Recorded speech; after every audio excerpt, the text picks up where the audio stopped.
दक्षिणी पूर्वी southern eastern agriculture reason, और फिर हाड़ौती वाले को चंबल बीहड़ रीजन, चंबल बीहड़ प्रदेश।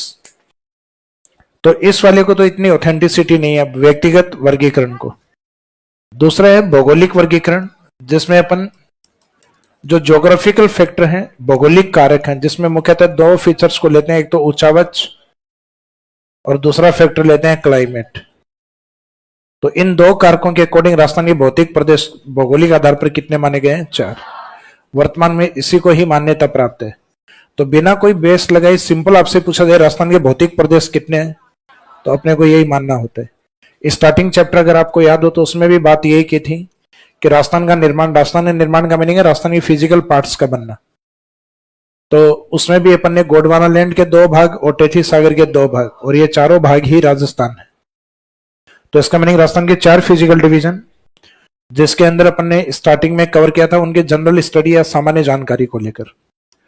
अब इन भौतिक प्रदेशों की सामान्य जानकारी, जैसे डेजर्ट, उसके बाद में सामने अरावली के ईस्ट में ईस्टर्न प्लेन, पूर्वी मैदान, और लास्ट में हाड़ौती। तो इनके जो जनरल स्टडी की थी उसमें एक तो इनके एरिया के बारे में कवर किया, जैसे एरिया इसमें ये वाला तो आपको रटना है 61.11। फिर आगे लगभग इससे निकाल लोगे आप कि 61 को 0 तक ले जाने के लिए यानी 70 तक ले जाने के लिए कितने चाहिए, तो ये लेकर आएगी अरावली। और जब 2 कंप्लीट हो जाते हैं कि 2 कंप्लीट हो चुके हैं और तीसरा आ चुका है 23%, तो ये 70 और 23 93, फिर लगभग 7 बचे लेकिन 6.89, क्योंकि यहाँ 0.11 एक्स्ट्रा है तो उधर कम कर लेना। फिर पॉपुलेशन वाले में था 50 और 50, इस साइड में 50 का से 40 और 10, और इधर है 30 और 11। तो राजस्थान में जो एरिया जितना अधिक ऊंचाई पर होगा वहां जनसंख्या उतनी ही कम होगी। तो जो हाई रिलीफ फीचर रीजन होते हैं ऊंचावच, वहां जनसंख्या क्या होती है? कम।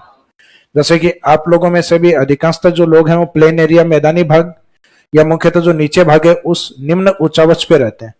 अधिक ऊंचाई वाले एरिया पे हो सकता है कि हमारी सपनों के घर वादियों में हो, पहाड़ों पे हो, लेकिन वास्तव में रियलिटी में अगर गलती से बना भी लिया तो सुबह आवाज आएगी सरस की थैली लेकर आना, और नीचे उतर के वापस चढ़ोगे तब समझ में आ जाएगी गलत बन गया है, वापस नीचे आ जाओगे, तो ऑलरेडी पहले से ही नीचे है। उसके बाद में बात होती है नंबर ऑफ डिस्ट्रिक्ट्स को लेकर, जिलों की संख्या को लेकर। तो अरावली के पश्चिमी जिले हैं 13, जिसमें डेजर्ट डिस्ट्रिक्ट, मरुस्थलीय जिले 12। इसका मीनिंग एक जिला है सिरोही जो डेजर्ट डिस्ट्रिक्ट में काउंट नहीं होता।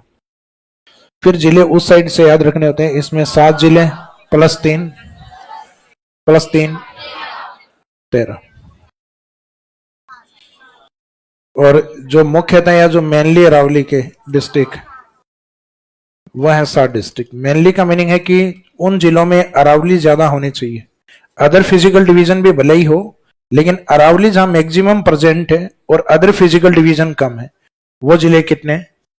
7। और अरावली मैक्सिमम राजस्थान के जितने जिलों को टच करती है वो जिले कितने? 30।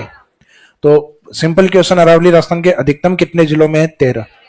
और मेन अरावली यानी मुख्य जहां अरावली हो वो कितने जिले हैं? तो इसमें 2 फैक्ट याद रखने होते हैं। क्वेश्चन क्या पूछा है, जैसे कुछ समय पहले था कि राजस्थान के 14th डिस्ट्रिक्ट न्यूज़पेपर में दिया हुआ था कि राजस्थान में 14th डिस्ट्रिक्ट के रूप में अरावली के नागौर मान्यता चाहता है, यानी अरावली के 14वें जिले के रूप में नागौर मान्यता चाहता है। और क्योंकि जो माउंटेन एरियाज होते हैं उनके नाम से गवर्नमेंट अलग से बजट देती है, क्योंकि पर्वतीय क्षेत्र होते हैं वो थोड़े से बैकवर्ड या पिछड़े माने जाते हैं।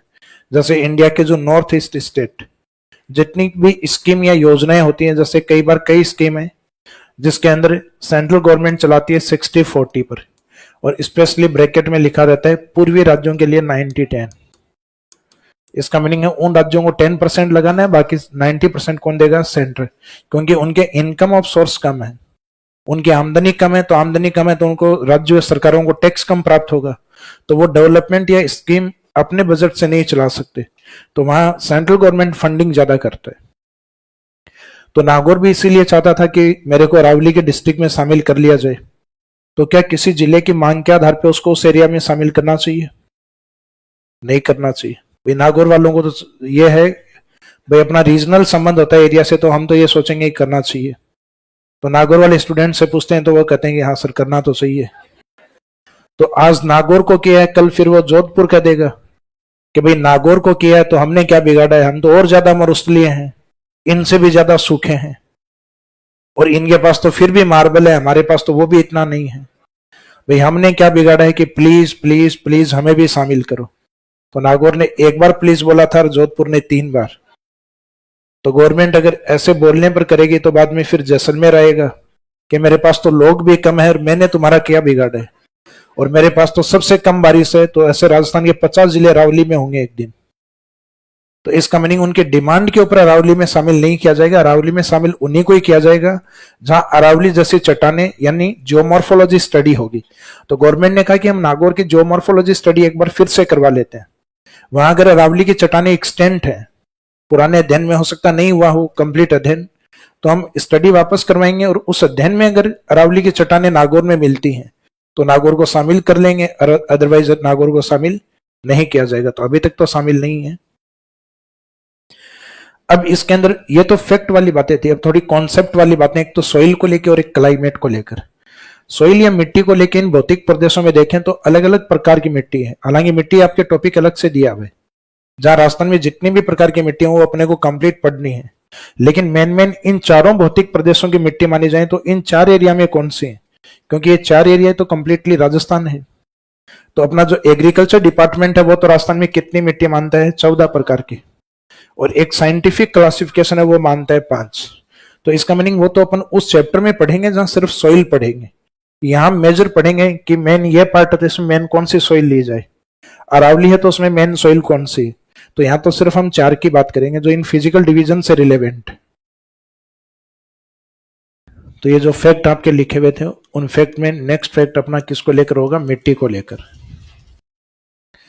तो इन सॉइल के बारे में एक बार देख लीजिए कौन कौन सी मिट्टी कौन कौन से फिजिकल डिवीजन में है। जैसे राजस्थान के पश्चिमी भाग डेजर्ट या मरुस्थलीय भाग, इस मरुस्थलीय भाग में हिमालय से आने वाली जो नदी है सरस्वती नदी, इसने लंबे टाइम तक यहां सेडिमेंट या मिट्टी या कंकर पत्थर जमा किए। तो जब पार्टिकल्स हैं बहुत बारीक जमा किए जाते हैं तो इन पार्टिकल्स को कहा जाता है क्ले पार्टिकल्स। हिंदी में बोला जाता है चिका मिट्टी।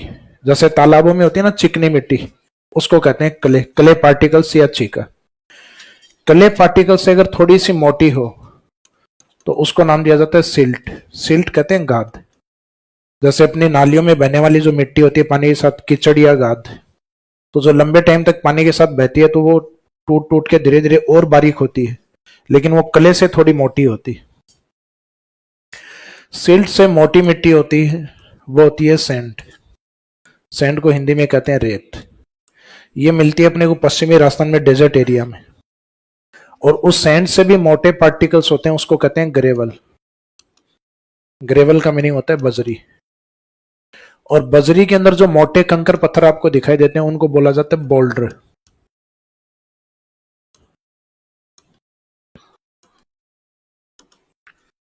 बजरी जैसे निर्माण कार्य अपन घरों में काम में लेते हैं ना, तो उसको छान के काम में लेते हैं अपन, तो उसमें जो मोटे कंकर पत्थर पार्टिकल्स निकलते हैं तो मोटे कंकर पत्थर है वो बोल्डर। और बजरी का जो एक पार्टिकल या कण जिसको आप हाथ में लेके महसूस कर सकते हो कि बजरी का कण है, वो क्या है, ग्रेवल, वो बजरी है।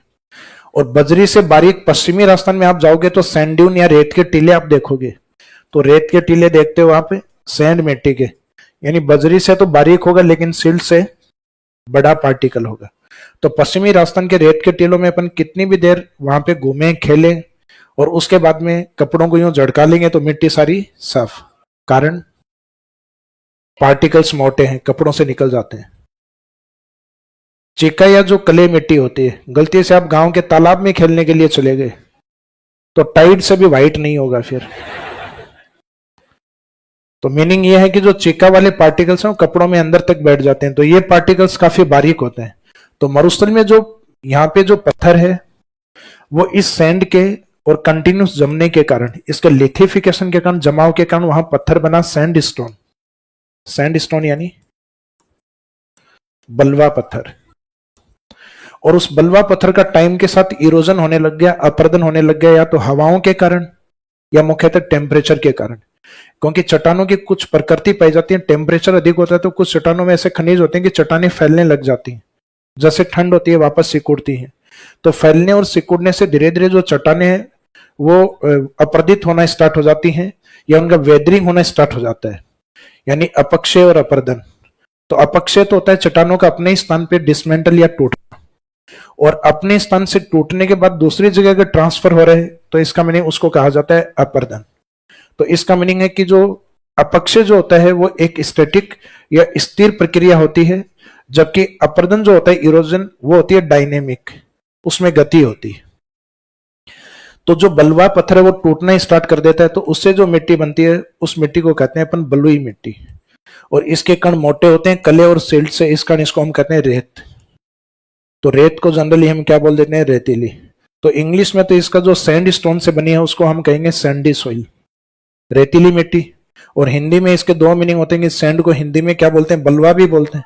तो बलुआ पत्थर के टूटने से मिट्टी जो बनती है उसको बालू मिट्टी या बलुई मिट्टी, और उसके कण मोटे होते हैं इस कारण उसको रेत या रेतीली मिट्टी, जबकि इंग्लिश में मीनिंग रहता है सैंडी सॉइल। तो मरुस्थल में रेतीली मिट्टी पाई जाती है या बलुई मिट्टी, क्योंकि वो बलुआ पत्थर से बनती है। तो सैंड को हिंदी में, रेत को हिंदी में क्या बोलते हैं, बलुआ, इस कारण उसको बलुई मिट्टी या रेतीली मिट्टी। इसके सामने क्या है, अरावली। अरावली अपने आप में क्या है, पर्वत है। तो पर्वत में पाई जाने वाली मिट्टी को पर्वतीय मिट्टी, माउंटेन या हिली सॉइल कहा जाता है। और पर्वतों पे आपको पता है कि जो मिट्टी होती है इरोजन के द्वारा यहाँ से चट्टान कट के और नीचे जमा होती है। यहाँ माउंटेन्स के ऊपर हम जाते हैं तो यहाँ इनकी जो घाटियां होती हैं उस पर यहाँ मिट्टी जमा हुई है। ये जो खड़ा भाग है यहाँ आपको चट्टान दिखाई देगी। तो इसका मीनिंग है यहाँ तो मिट्टी की पूरी जो लेयर है वो देखने को नहीं मिलती। इस कारण पर्वतीय मिट्टी को हम कहते हैं अनकम्प्लीट फॉर्मेशन सॉइल, अधूरे निर्माण की मिट्टियां।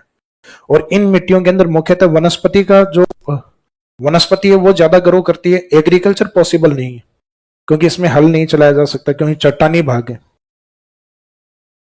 तो इस पर्वतीय मिट्टी में ज्यादातर आपको क्या देखने को मिलेगी, वेजिटेशन, वनस्पति।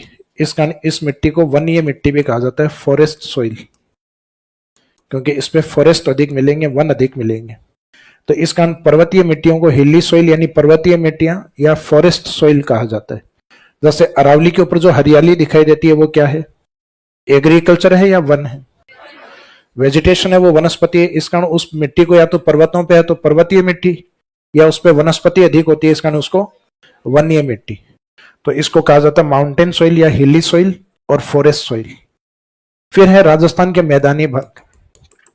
तो मैदानी भागों का अपने को पता है कि निर्माण है वो नदियों के द्वारा जमा किए गए। नदियों के अंदर क्या होता है, जल।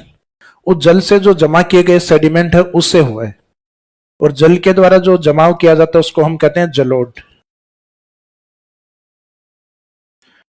एलुवियल सॉइल, या जिसको जनरली हम कछारी मिट्टी भी बोलते हैं। तो राजस्थान के मैदानी भागों का निर्माण है वो मुख्यतः जल के द्वारा यानी नदियों के जल से होता है, इस कारण उसको एलुवियल सॉइल या जलोढ़ मिट्टी कहा जाता है। और नदियां अपने अंतिम भाग पर क्या बनाती हैं, डेल्टा। तो इस कारण इसको डेल्टाई सॉइल भी कहा जाता है। जब अपन मिट्टी पढ़ेंगे तो उसके जितने भी नाम है वो सब लिखेंगे। यहाँ सिर्फ जो प्रसिद्ध नाम है सिर्फ उसी को लिखना है, जैसे जलोढ़ या कछारी। इंग्लिश में दोनों का मीनिंग एक ही होता है, एलुवियल सॉइल। हाड़ौती का जो पठार है उसमें बेसाल्ट चट्टानें होती हैं, और बेसाल्ट चट्टानों के इरोजन या उनके टूटने से जो मिट्टी बनती है वो काली, और काली मिट्टी में कॉटन या कपास ज्यादा उत्पादन होता है। इस कारण इसको कॉटन सॉइल भी कहा जाता है, और रंग के आधार पर इसको ब्लैक सॉइल भी कहा जाता है। और एक महाराष्ट्र की और इसका एक रीजनल नाम और है, इसको रेगुर मिट्टी भी कहा जाता है। रेगुर रे लगा दिया जाता है या अड़े, क्योंकि इंग्लिश में आर लिख दिया जाता है। अगर डी लिखा जाता तो हिंदी में रेगुड़ आता, तो कई जगह रेगुड़ या कई जगह रेगुर। तो ये रीजनल वर्ड होते हैं। जैसे लवणीय मिट्टी होती है ना, नमक जहां होता है, जैसे गुजरात के रण ऑफ कच्छ, वहां नमकीन मिट्टी या लवणीय मिट्टी पाई जाती है। अपने राजस्थान का जो डेजर्ट एरिया है उसमें भी नीचे की ओर जो चट्टाने हैं वो माइकासिस चट्टाने हैं, जिसके ऊपर लंबे टाइम तक हम सिंचाई करते हैं, तो धीरे धीरे वो सैलिनिटी ऊपर की ओर आती है। और हम कहते हैं अपने राजस्थान के अंदर लोकल में कि जमीन में खार आ गई। ये अपने ग्रामीण क्षेत्रों में लोकल शब्द है जो सुना हुआ रहता है अपना कि खार, खार का मीनिंग होता है सैलिनिटी या नमक। तो जैसे अपन ने खार किसको बोला, सैलाइन या लवणीय मिट्टी को बोला, वो लोक शब्द है अपने यहाँ का। वैसे जो रेगुर शब्द है ये अपने राजस्थान में प्रचलित नहीं है। तो ये आजकल ज्योग्राफी में, वो रीजनल ज्योग्राफी में वहां लिखते होंगे महाराष्ट्र, और कोई राइटर अगर कोई नेशनल बुक लिखने लग जाए तो वो उस मिट्टी को अपने वाले को लिखना स्टार्ट कर देगा। जैसे अपने राजस्थान का कोई राइटर है, वो अगर नेशनल इंडियन ज्योग्राफी लिखे और उसकी बुक फेमस हो जाए तो वो क्या लिखेगा कि इस मिट्टी को लवणीय मिट्टी, इस मिट्टी को पंजाब हरियाणा में रेह या कलर, क्योंकि मिट्टी के ऊपर सफेद कलर आ जाता है, रंग आ जाता है वो व्हाइट, इस कारण वो कलर भी बोलते हैं। तो इस कारण इसको कलर सॉइल, रेह सॉइल, और राजस्थान में इसको जनरली लोकल में क्या बोलते हैं, खार, खार कहा जाता है। तो खार महाराष्ट्र में जाओगे तो प्रचलित नहीं है, वो पूछेंगे खार क्या है। तो वैसे रेगुर अपने नॉन टू शब्द नहीं है, लेकिन रेगुर किस मिट्टी के लिए है, ब्लैक सोइल के लिए, या कॉटन कपास अधिक होने के कारण इसको कपासी मिट्टी। अब जरूरी नहीं है कि जैसी मिट्टी हो वैसा उत्पादन अधिक हो वहां, क्योंकि अकेला उत्पादन है वो सिर्फ मिट्टी के ऊपर डिपेंड नहीं करता, अदर जो क्लाइमेटिक कंडीशन है और वाटर अवेलेबिलिटी है उसके अकॉर्डिंग भी डिपेंड करता है। तो राजस्थान के अंदर कपास सबसे ज्यादा हाड़ौती में नहीं होता, गंगानगर हनुमानगढ़ में होता है, सबसे ज्यादा हनुमानगढ़ में होता है। तो इसका मीनिंग जरूरी नहीं है जहां मिट्टी हो वहां वो क्रॉप्स अधिक भी हो। जैसे अपने को लगता है कि काली और कपासी मिट्टी है वो ब्लैक सॉइल को कहा जाता है, हाड़ौती में अधिक है, तो इसको देखते हुए लगता है कि कपास इधर अधिक है। तो पॉसिबिलिटी या संभावना अधिक है, लेकिन क्लाइमेट फेवरेबल नहीं है। तो इसकी कॉटन की सबसे फेवरेबल क्लाइमेट या अनुकूल जलवायु अपने हनुमानगढ़ की है, इस कारण अपने उत्पादन कपास का हनुमानगढ़ में होता है। जबकि अगर मिट्टी को देखा जाए तो मिट्टी काली कहाँ होती है, हाड़ौती के अंदर, क्योंकि जहां बेसाल्ट चट्टाने होती हैं उससे बनी होती है। तो राजस्थान के जितने भी भौतिक प्रदेश हैं इसमें मिट्टी, इसमें मरुस्थल में कैसी होगी, मोटे कण वाली मिट्टी, रेत, रेत यानी रेतीली, और हिंदी में सैंड को बोलते हैं बलवा, बलवा पत्थर। तो बलवा पत्थर के टूटने से बनी इसका बलुई मिट्टी या बालू मिट्टी। तो बालू मिट्टी या रेतीली मिट्टी कहाँ है, डेजर्ट में। पर्वतीय मिट्टी या वनीय मिट्टी, अरावली में। मैदानों का निर्माण नदी के जल से होता है, तो वहां जलोढ़ या कछारी, और लास्ट में हाड़ौती में काली मिट्टी या कपासी मिट्टी या रेगुर मिट्टी। तो इनमें सोइल के नाम लिखिएगा।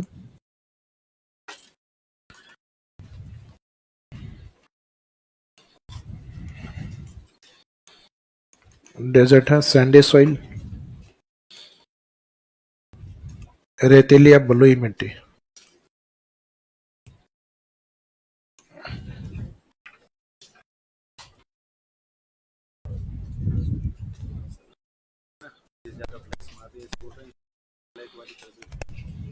हाँ कर दो से।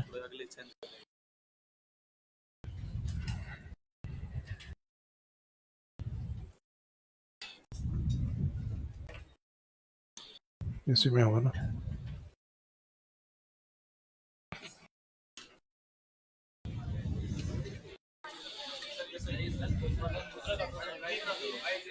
भाई दोनों एक जैसे ही हैं, उसमें मेरे को लग नहीं रहा था कोई फर्क है, था क्या? ये वाली ठीक है या पहले वाला? हाँ भाई पीछे वाले स्टूडेंट, सर हमारी शिकायतें नहीं है। Very good.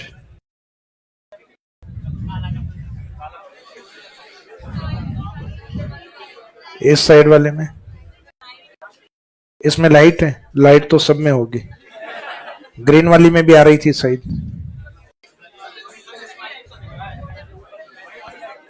देखो अभी फिक्स आपसे 2 घंटे पहले मैं एक क्लास को पढ़ा के गया हूं ग्रीन वाली स्लाइड पे, उसमें भी जहां स्टूडेंट बैठे थे वहां आप बैठे हो, जहां मैं खड़ा हूं वहां मैं खड़ा था, जहां ये बोर्ड लगा हुआ है वहां बोर्ड था, और ये जो ग्रीन है वो ग्रीन था। ग्रीन कर देते हैं, ये वाला ही है।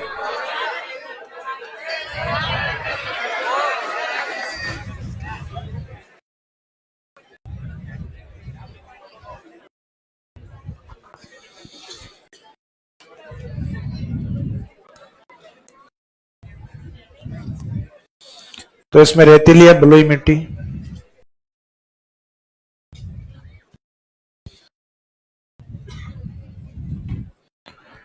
अरावली क्या है, माउंटेन पर्वत है, तो मिट्टी पर्वतीय और पर्वतीय मिट्टी में वन अधिक है तो वनीय मिट्टी।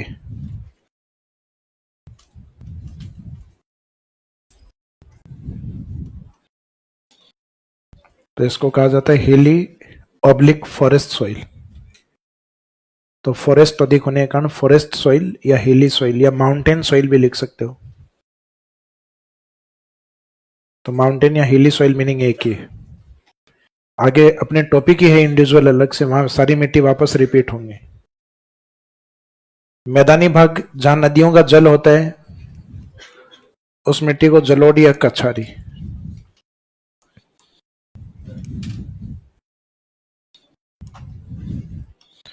जो मिट्टी मुख्यतः अपन ने बाणगंगा के मैदान में और चंबल के मैदान में, चंबल में हालांकि 2 लिखी थी, हाड़ौती की ओर तो लिखी थी अपन ने ब्लैक सॉइल और मैदान की तरफ लिखी थी एलुवियल सॉइल। राजस्थान का मैदानी भाग हालांकि ये आगे आएंगे आपके पार्ट रिवर्स वाले, तो रिवर्स हुई नहीं आपके, तो रिवर्स में अपनी इन मिट्टियों को यूज करते हैं। आगे जो हाड़ौती वाला पार्ट है इस साइड में पाई जाने वाली मिट्टी को ब्लैक सॉइल और कॉटन सॉइल, काली या कपासी मिट्टी।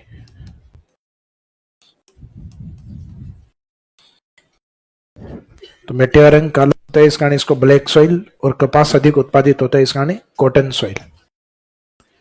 और एक जो प्रचलित शब्द और भी आता है रेगुर मिट्टी। तो हम ब्लैक सॉइल जब पढ़ेंगे तो काली मिट्टी का निर्माण मुख्यतः बेसाल्ट लावे से होता है। लावा किससे निकलता है? ज्वालामुखी से। तो ये अपने आप में वोल्केनिक सॉइल भी है, ज्वालामुखी मिट्टी भी है। लावे से बनती है, बेसाल्ट लावे से, तो ये अपने आप में लावा सॉइल भी है। और इस मिट्टी में सूखने के बाद, क्योंकि काली मिट्टी में बारीक कण ज्यादा होते हैं, बारीक कणों को क्या बोलते हैं? Clay particles. तो जब बारीक कण सूखते हैं तो उसमें क्रैकिंग या दरारें आ जाती हैं, इस कारण इसको सेल्फ प्लाविंग सॉइल भी कहा जाता है, सतह जुताई वाली मिट्टी। जैसे कई बार अपने गांव में तालाबों को देखा होगा या शहरी क्षेत्रों में कभी किसी टैंक या तालाब को देखा है। जो नेचुरली टैंक या तालाब होते हैं तो उसमें सूखने के बाद जो नीचे का भाग होता है चिकनी मिट्टी वाला, सूखने के बाद में वो चिकनी मिट्टी उसमें क्रैकिंग आ जाती है, दरारें आ जाती हैं, तो अपने को यूं लगता है जैसे जमीन में बुआई या जुताई हुई है इसकी। तो काली मिट्टी वाला जो क्षेत्र है उसमें लंबी लंबी क्रैकिंग होने के कारण इसको सेल्फ प्लाइविंग सॉइल, सतह जुताई या बुआई वाली मिट्टी कहते हैं, कि खेत में जुताई हो चुकी है ऐसा लगता है। तो इसके नाम बहुत सारे हैं कि सतह जुताई वाली मिट्टी कौन सी है, वोल्केनो मिट्टी कौन सी है, लावा मिट्टी कौन सी है, रेगुर सॉइल कौन सी है। तो ये सब किसके लिए यूज होते हैं? Black soil. तो यहाँ जो प्रचलित शब्द है वही लिख दो, black soil and cotton soil. Regur वगैरह ये बाद में रिपीट हो जाएंगे, राजस्थान ज्योग्राफी में पढ़ेंगे, ये वापस इंडियन ज्योग्राफी में भी आएंगे, 3-3 बार रिपीट होने हैं। एक यहाँ पे भी लिखा है। लास्ट पॉइंट सॉइल के बाद में लिखिए क्लाइमेट या जलवायु।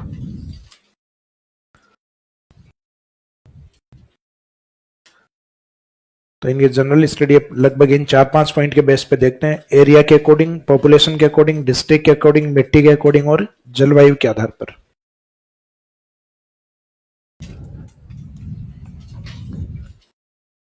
क्लाइमेट में जनरली जो शब्द यूज हुए हैं वो इस प्रकार के हुए हैं, जिसमें वर्षा की मात्रा है वो आपको बढ़ती हुई प्रतीत होगी। जैसे पश्चिमी राजस्थान डेजर्ट एरिया है, राठी एरिया जहां 25 सेंटीमीटर से कम वर्षा होती है, वहां की जलवायु कैसी होती है?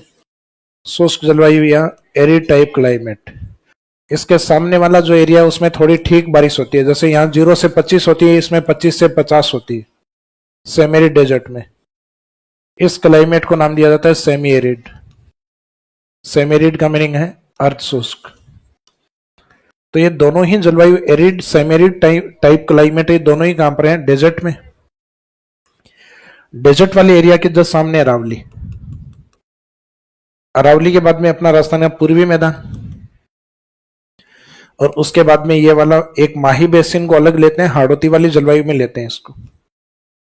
बाकी मैदानी भागों की जलवायु है वो एवरेज बारिश वाली होती है। यह राजस्थान में जितनी लगभग औसत वर्षा होती है वो मैदानी भागों में होती है, और औसत से ऊपर होती है अपने वागड़ में या राजस्थान के माही बेसिन में, दक्षिणी भाग में और हाड़ौती में। तो यहाँ एवरेज होती है, इसको बोला गया आदर, ह्यूमिड क्लाइमेट। एवरेज से कम अरावली में होती है, उसको बोला गया सब ह्यूमिड उपादर, और एवरेज से ऊपर इधर होती है, इसको बोला गया अति आदर। तो एवरेज से कम उपादर, एवरेज आदर, एवरेज से ऊपर अति आदर। तो लगभग देखा जाए तो तीनों में शब्द, एक शब्द जो लगभग तीनों में यूज हो रहा है, humid climate and humid climate. यहां वर्षा थोड़ी कम है इसमें अरावली में, इसमें सब ह्यूमिड। उप आर्द्र यानी उपाद्र, इसमें एवरेज वर्षा हो रही है तो ये आर्द्र, इसमें एवरेज से ऊपर जाएगी तो वेरी ह्यूमिड या अति आर्द्र। तो इन शब्दों को अगर आप पश्चिमी राजस्थान से और हाड़ौती की ओर बोलोगे तो आपको लगभग पता लग जाएगा हम बढ़ती हुई वर्षा की ओर जा रहे हैं। और हाड़ौती से आप इस साइड में आओगे तो कंटिन्यूस ऐसे शब्द आएंगे जो कम वर्षा वाली फील आपको करवाएंगे, जैसे अति शुष्क, सॉरी अति आर्द्र, आर्द्र, उपाद्र, अर्ध शुष्क या शुष्क। और इधर से चलोगे तो एरिड, सेमी एरिड, सब humid, humid and very humid. तो राजस्थान के अंदर ये क्लाइमेट जोन कितने हैं? 5 फिजिकल डिवीजन। तो एक ऐसा फिजिकल डिवीजन है जिसमें 2 क्लाइमेट डेजर्ट में, arid, semi arid type climate. तो आपने जो क्लाइमेट वाला जो पार्ट इसमें यानी सोइल के जस्ट नीचे लिखा है,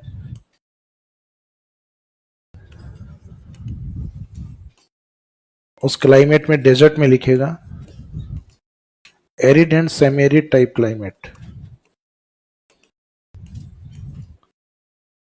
एरिड एंड सेमी एरिड, शुष्क एवं अर्ध शुष्क, arid and semi arid climate, शुष्क एवं अर्ध शुष्क जलवायु।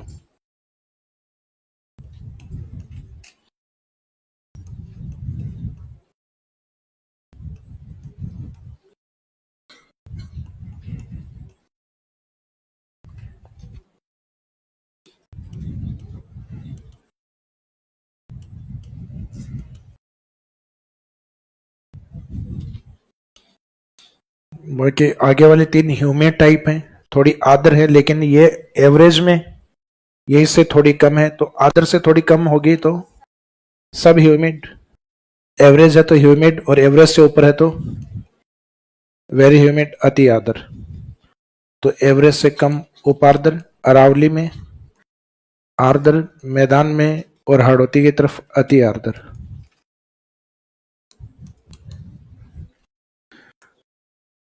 तो ये एक अलग से टॉपिक दिया हुआ है आपके राजस्थान के फिजिकल डिवीजन, यानी जिस टॉपिक को हम पढ़ रहे हैं इसके बाद में एक टॉपिक आएगा आपके क्लाइमेट ऑफ राजस्थान। तो उसमें ये जलवायु है, ये राजस्थान की एक पढ़ेंगे अपन राजस्थान में सामान्य जलवायु वर्गीकरण, और एक पढ़ेंगे व्यक्तिगत वर्गीकरण। तो सामान्य वर्गीकरण में राजस्थान में क्लाइमेट जोन या वर्गीकरण जलवायु के कितने भागों में होंगे? 5। तो 5 भाग यही है। और भौतिक प्रदेश राजस्थान में कितने हैं? 4। तो ऊपर जो लिखे हैं अपन ने फिजिकल डिवीजन वो तो है 4, और इनके नीचे जो क्लाइमेट लिखे हैं ये 5 हैं, क्योंकि डेजर्ट में 2 क्लाइमेट लिखे हुए हैं। तो राजस्थान में क्लाइमेट जोन कितने हैं? तो आंसर है ये 5। और फिजिकल डिवीजन तो ऊपर जो नाम 4 आते हैं अपने, डेजर्ट, अरावली, मैदान एंड हाड़ौती। तो ये तो था इन भौतिक प्रदेशों की जनरल स्टडी, सामान्य जानकारी। अब इन भौतिक प्रदेशों को अपने को डिटेल में कवर करना है, तो डिटेल में अपन इनको 1 बाई 1 लेंगे। तो अब जो डिटेल्स में लिखेंगे उसमें अपने को ये जो फैक्ट वाली चीजें ये लिखने की आवश्यकता नहीं है, क्योंकि ये चीजें ऑलरेडी अपने कवर हो चुके हैं। जो प्रीलिम्स के अकॉर्डिंग ये पूछते हैं ज्यादातर कि राजस्थान में सबसे कम जनसंख्या वाला भौतिक प्रदेश, तो जनसंख्या वाले फैक्ट को अगर देखें तो ये सबसे छोटा यानी अरावली। राजस्थान में एरिया के अकॉर्डिंग सबसे छोटा, क्षेत्रफल के अकॉर्डिंग सबसे छोटा है हाड़ौती। और पॉपुलेशन और एरिया दोनों ही सबसे ज्यादा कहां पर? डेजर्ट में, यानी 40% फैक्ट और किसी में भी नहीं है, और 61% एरिया किसी में भी नहीं है। तो राजस्थान में जनसंख्या और मुख्यतः एरिया को लेकर सबसे बड़ा भाग कौन सा है? मरुस्थल। लेकिन आगे जब हम फिजिकल डिवीजन को पढ़ेंगे तो पूर्वी मैदानी भाग में जाके एक विशेषता लिखेंगे कि मैदानी भाग में जनसंख्या भले ही डेजर्ट की तुलना में कम होगी, लेकिन पॉपुलेशन डेंसिटी अधिक है। तो डेंसिटी आपको डायरेक्ट नहीं दिखती है, डेंसिटी जब दोनों को कंपैरिजन करते हैं तब दिखती है। तो कंपैरिजन के तौर पे जो एरिया है उसको एक बार के लिए कमरे मान लीजिएगा कि मरुस्थल में 61 कमरे हैं, लोग कितने हैं? कमरे खाली हैं। तो डेंसिटी या दबाव कम है एरिया पे। अरावली में 9 कमरे हैं, लोग हैं, समस्या है एक की। तो डेजर्ट से डेंसिटी ज्यादा है, पॉपुलेशन भले ही कम हो लेकिन दबाव है एरिया पे जनसंख्या को लेकर। एरिया है 23%, 23 कमरे हैं, लोग हैं, गौर संकट। कमरे हैं 7 और लोग हैं 11। तो ये राजस्थान में ज्यादा डेंसिटी वाला एरिया ये होता है, राजस्थान का पूर्वी भाग। और सामान्य जनसंख्या की प्रवृत्ति भी वही होती है कि जहां जिस क्षेत्र में वर्षा अधिक होती है, उपजाऊ मैदानी भाग होते हैं। और उपजाऊ मिट्टियां मुख्यतः दो होती हैं, एक तो जलोढ़ और एक ब्लैक सोइल। एलुवियल सोइल और ब्लैक सोइल ये ज्यादा उपजाऊ मिट्टियां होती हैं। और ये मिट्टी जिन एरिया में होती है वहां पे पॉपुलेशन सेटलमेंट क्या होता है, जनसंख्या निवास है वो अधिक होता है, अपने एरिया की तुलना में अधिक होता है। यहाँ इस फैक्ट पे मत जाना, फैक्ट तो इसलिए कम आ रहा है क्योंकि एरिया छोटे हैं, क्योंकि ये एरिया केवल 7% है। तो सामान्य सी बात है, यहाँ संख्या क्या आएगी, संख्या कम है, 11% जनसंख्या है यहाँ। अब ये एरिया बहुत बड़ा है, एरिया 61% है। अब 61% एरिया है, इसका मीनिंग है बहुत सारे जिले इसमें काउंट है। तो मीनिंग है 50% से भी ज्यादा राजस्थान है। तो काउंटिंग करोगे तब लोग तो ज्यादा चले जाएंगे यहाँ, जनसंख्या तो टोटल 40% आ जाएगी, लेकिन दबाव नहीं है एरिया पे, क्योंकि एरिया बड़ा है और उसकी तुलना में जनसंख्या की डेटा क्या है वहां छोटे। तो जहां जनसंख्या के डेटा एरिया से बड़े हों वहां डेंसिटी ज्यादा होता है, और जहां जनसंख्या के डेटा एरिया से छोटे होते हैं वहां डेंसिटी क्या होता है, कम। तो इसके बारे में पूर्वी मैदान में हम एक लाइन लिखेंगे कि पूर्वी मैदानी भागों में जनसंख्या घनत्व अधिक होता है। उसका कारण है वहां पाई जाने वाली उपजाऊ मिट्टी, जलोढ़। क्योंकि पॉपुलेशन या सेटलमेंट हमेशा उस एरिया में अधिक होता है जहां उपजाऊ मैदान अधिक होते हैं। जैसे भारत में सबसे बड़े मैदान कहां पर है, यूपी के पास। यूपी के पास भारत का सबसे बड़ा मैदान है गंगेटिक प्लेन। तो इस कारण यूपी भारत में जनसंख्या में सबसे बड़ा है। भाई एरिया वाइज सबसे बड़ा कौन है भारत में, राजस्थान है, अपने से बड़ा कोई भी स्टेट नहीं है। लेकिन हम एरिया में ही बड़े हैं, जनसंख्या में नहीं। हमारी जो जनसंख्या है वो राजस्थान की 2011 में 6.85 करोड़ थी, यानी अप्रोक्सीमेट 7 करोड़। और उस समय यूपी था 19.98 करोड़, यानी लगभग 20 करोड़। 3 राजस्थान बैठे हैं वहां। और अब तो 10 साल और निकल गई, एक राजस्थान और बना दिया होगा उन्होंने।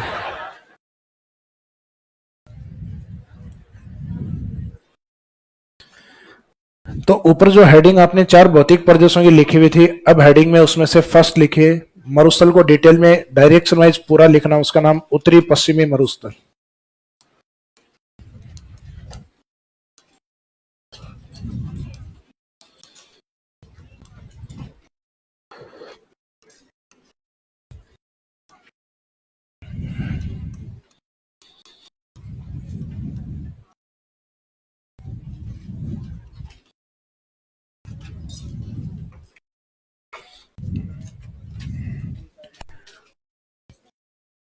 जो डेजर्ट वाला है उसको डायरेक्शन के अकॉर्डिंग लिखो। डेजर्ट राजस्थान के उत्तर और पश्चिम में है, इस कारण इसको लिखना उत्तरी पश्चिमी मरुस्थल, northern western desert.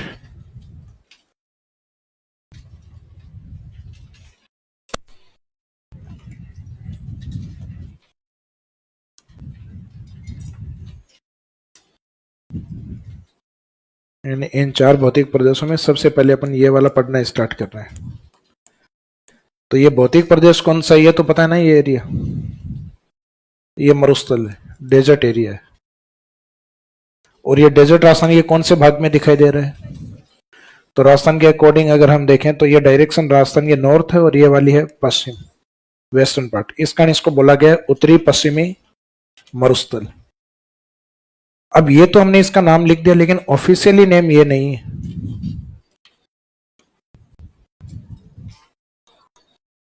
Officially name है इसका थार मरुस्थल।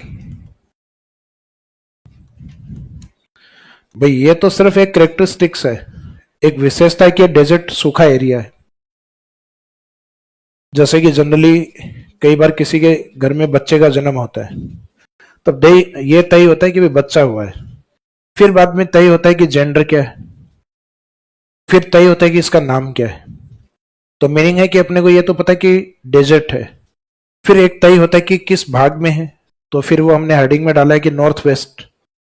फिर कि इसका नाम क्या रखा, तो नाम रखा है अपन ने इसका थार डेजर्ट। तो अगर इसको डिफाइन करते हैं तो अपन सबसे पहले ये लिखते हैं कि north west desert of Rajasthan is known as Thar desert.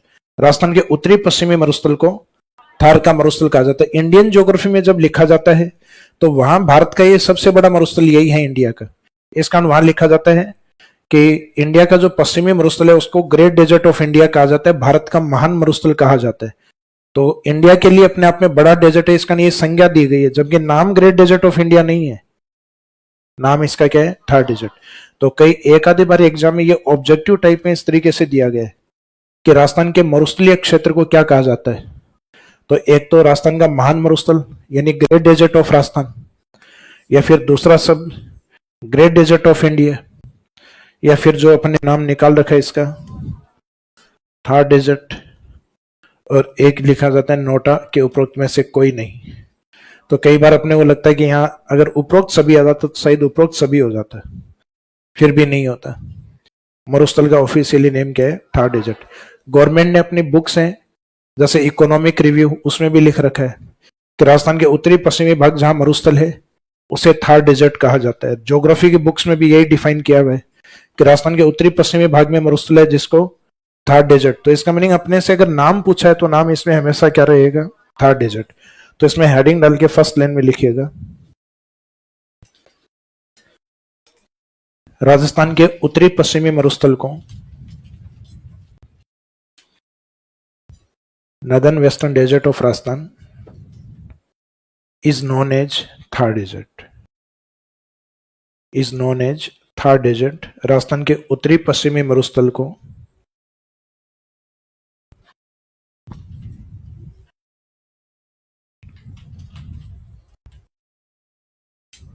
Rajasthan के उत्तरी पश्चिमी मरुस्थल को थार मरुस्थल कहा जाता है। तो इसको अपोस्ट्रोफ करके अंडरलाइन कर देना, नॉर्थ वेस्ट डेजर्ट या northern western desert of Rajasthan is known as Thar desert. अब इस डेजर्ट का निर्माण किस पर हुआ ये पहले लिखवाया था मैंने, टेथिस सागर पर।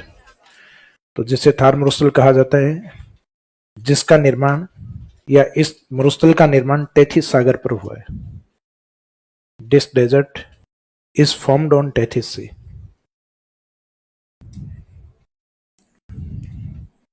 This desert is formed on Tethys सी।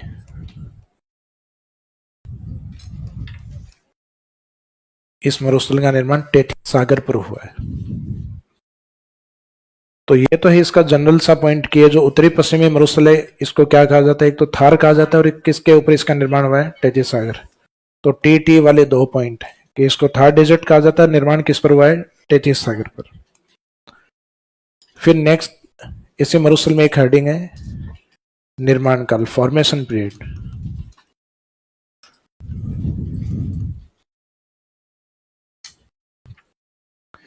तो आपकी जब फिजिकल ज्योग्राफी कंप्लीट करवाई जाएगी तो फिजिकल ज्योग्राफी में आपके एक टॉपिक दिया हुआ है। वैसे तो 11th क्लास के बुक में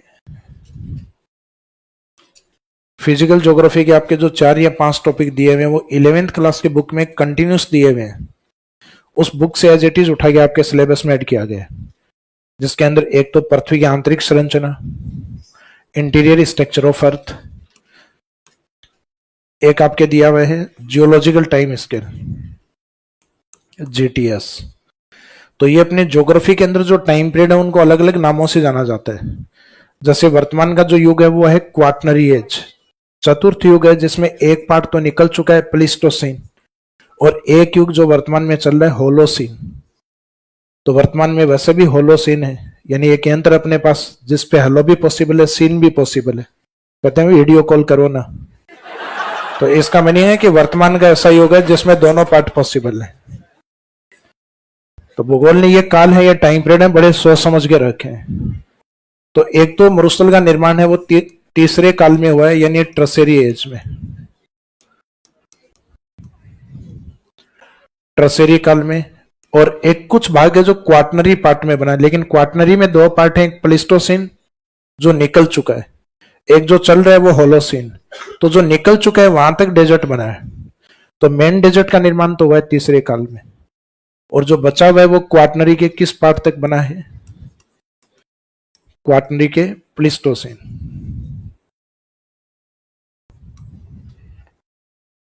तो अगर ये दोनों ऑप्शन में अलग अलग दिए हुए हो तो आंसर क्या रहेगा, ट्रसेरी एज। और दोनों एक साथ दिए हुए हो तो दोनों का आंसर में लेना है। तो इसमें निर्माण काल में लिखो मरुस्थल का निर्माण, और फिर ये दोनों पार्ट कर दीजिए इसमें ट्रसेरी एंड प्लिस्टोसिन।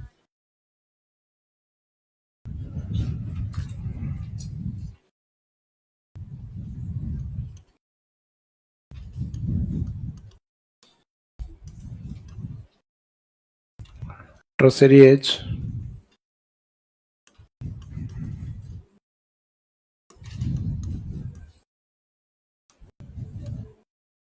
और दूसरा है प्लेस्टोसीन एज, जिसमें स्टार्टिंग वाला जो लिखा आपने ट्रसेरी एज वाला उसको अंडरलाइन कर दीजिए या राइट टिक कर देना।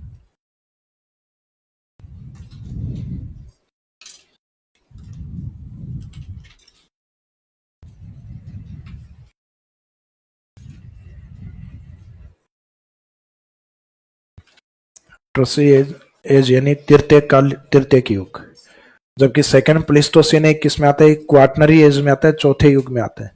तो प्लेस्टोसीन के आगे अगर ब्रैकेट में लिखना चाहें चतुर्थ युग या क्वाटनरी एज तो वो भी लिख सकते हैं, लेकिन मेन आंसर इसमें यही है। दोनों एक साथ दे दिए, दोनों को आंसर में लेना है और दोनों में से एक को सिलेक्ट करना है। तो जिसको राइट टिक किया गया मेन पार्ट वो, यानी मुख्यतः मरुस्थल का निर्माण ट्रसेरी काल में हुआ है, जिस समय हिमालय का निर्माण भी हुआ है। तो आप इंडियन ज्योग्राफी पढ़ोगे तो हिमालय का जो निर्माण काल है वो कौन सा टाइम पीरियड आएगा, ट्रसेरी एज आएगा। निर्माण के बाद में हर भौतिक प्रदेश का अपने राजस्थान की प्रेजेंट लोकेशन के अकॉर्डिंग देखें तो उसका अपना एक विस्तार है। तो इस मरुस्थल का भी अपना एक विस्तार है। अब इसके विस्तार में कौन कौन से पार्ट को कवर करेंगे, तो एक तो फैक्चुअली अपना ज्योग्राफी के बुक्स में इसका एरिया दिया हुआ रहता है, वो एरिया दिया हुआ रहता है 1,75,000 वर्ग किलोमीटर। तो वो अगर हम देखें तो वो जो 61.11% है राजस्थान का, वो नहीं है, ये उससे कम है। तो इसका मीनिंग जब हम डेजर्ट का एरिया बताते हैं तो उसमें वेजिटेशनल एरिया को हटा दिया जाता है, यानी जो प्योर मरुस्थल है सिर्फ उसी को लिया जाता है, वनस्पति वाले एरिया को इग्नोर करते हैं।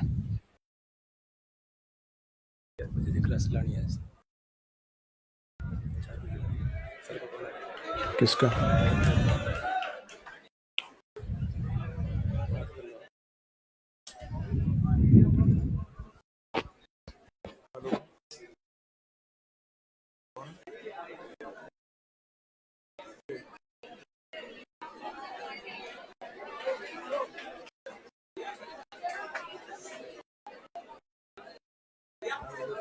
बच्चे का अपॉइंटमेंट ले रखा था डॉक्टर को दिखाना था,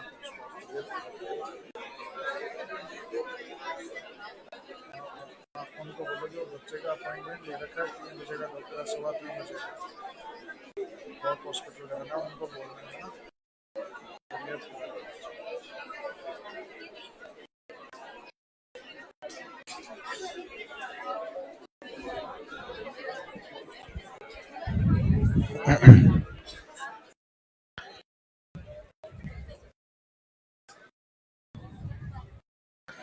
हाँ जी, विस्तार में जैसे ये वाला भाग जो डेजर्ट है, तो विस्तार में एक तो इसका एरिया जब बताया जाता है परसेंटेज में हमारे सामने ऑप्शन रहते हैं तो सारे परसेंटेज वाले ही होंगे, तब तो आंसर अपना कितना रहेगा 61.11। जब फैक्चुअली अपने से एरिया दे के पूछा जाए तो एरिया 61% का मीनिंग होता है राजस्थान में लगभग 2 लाख से भी ऊपर एरिया, जबकि इसमें दिया हुआ है 1,75,000। तो हिंदी ग्रंथ अकादमी अपनी जो बुक लिखती है वो वेजिटेशनल एरिया को हटा के फिर प्योर डेजर्ट जो मानती है वो मानती है लगभग 1,75,000। तो अपने को ये डेटा ही लिखना होता है, जिसमें 2 भाग होते हैं, एक तो एरिड होता है और एक सेम एरिड।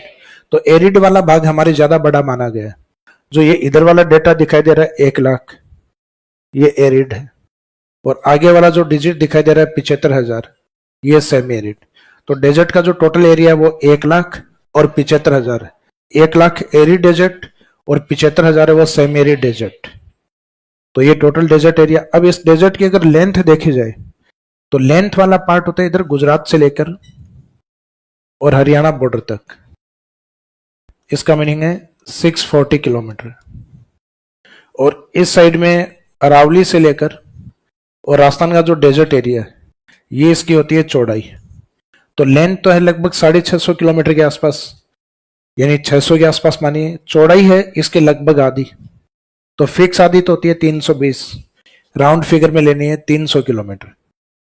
तो डेजर्ट की जो चौड़ाई है वो लगभग 300 किलोमीटर। और इसकी जो एवरेज हाइट है, तो हाइट होती है समुद्र तल से अबव सी लेवल, जिसमें चेन्नई के तट को हमारे यहाँ स्टैंडर्ड या मानक माना गया। तो उस तट के अकॉर्डिंग अगर देखें तो समुद्र तल से कितने हाइट पे डेजर्ट है, तो लगभग 200 से 300 मीटर के बीच में। एक एवरेज के तौर पे लिखें तो 250 मीटर लिख सकते हैं। हालांकि ये ध्यान रखना होता है कि इसमें जो डेटा लिखा है मीटर में है। समुद्र तल से ऊंचाई लगभग एवरेज 250 मीटर की हाइट पर है डेजर्ट। कई जगह 200 भी मिलेगा, कई जगह अधिकतम 300 तक भी जाता है। एक एवरेज माने तो 250 तक। इसको गलती से किलोमीटर लिख दिया तो आप आयन मंडल में पहुंच जाओगे। आयन मंडल जहां अपने सैटेलाइट छोड़े जाते हैं। तो मीनिंग है कि इतनी हाइट लिखने का मीनिंग है कि कोई डेजर्ट में जाए तो बाद में उसको कहे कि किलोमीटर में लिखा है, इसका मीनिंग फिर क्या है? डेजर्ट में जाते टाइम सैटेलाइट लेते हुए जाना।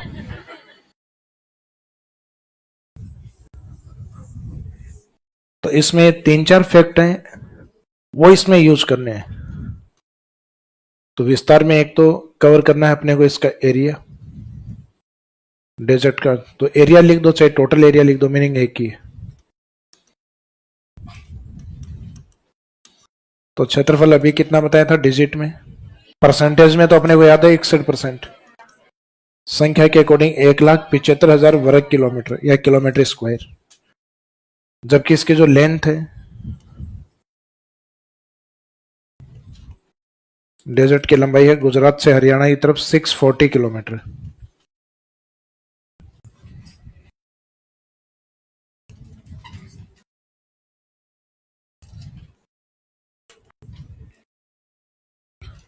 डेजर्ट की जो चौड़ाई वाला हिस्सा है वो लगभग लंबाई का आधा है, लेकिन राउंड फिगर में लेना है 300 किलोमीटर। फिक्स आधा नहीं कर देना, 320, 300 किलोमीटर।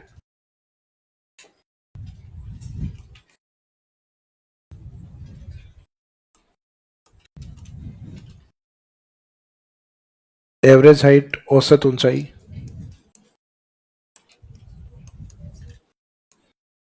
औसत ऊंचाई है लगभग 200 से 300 मीटर, या एक डिजिट में लिखो तो 250 मीटर लिख दो चाहे। लेकिन यह ध्यान रखना स्टार्टिंग की 2 यूनिट लिखी है किलोमीटर है और लास्ट वाली है वो मीटर में।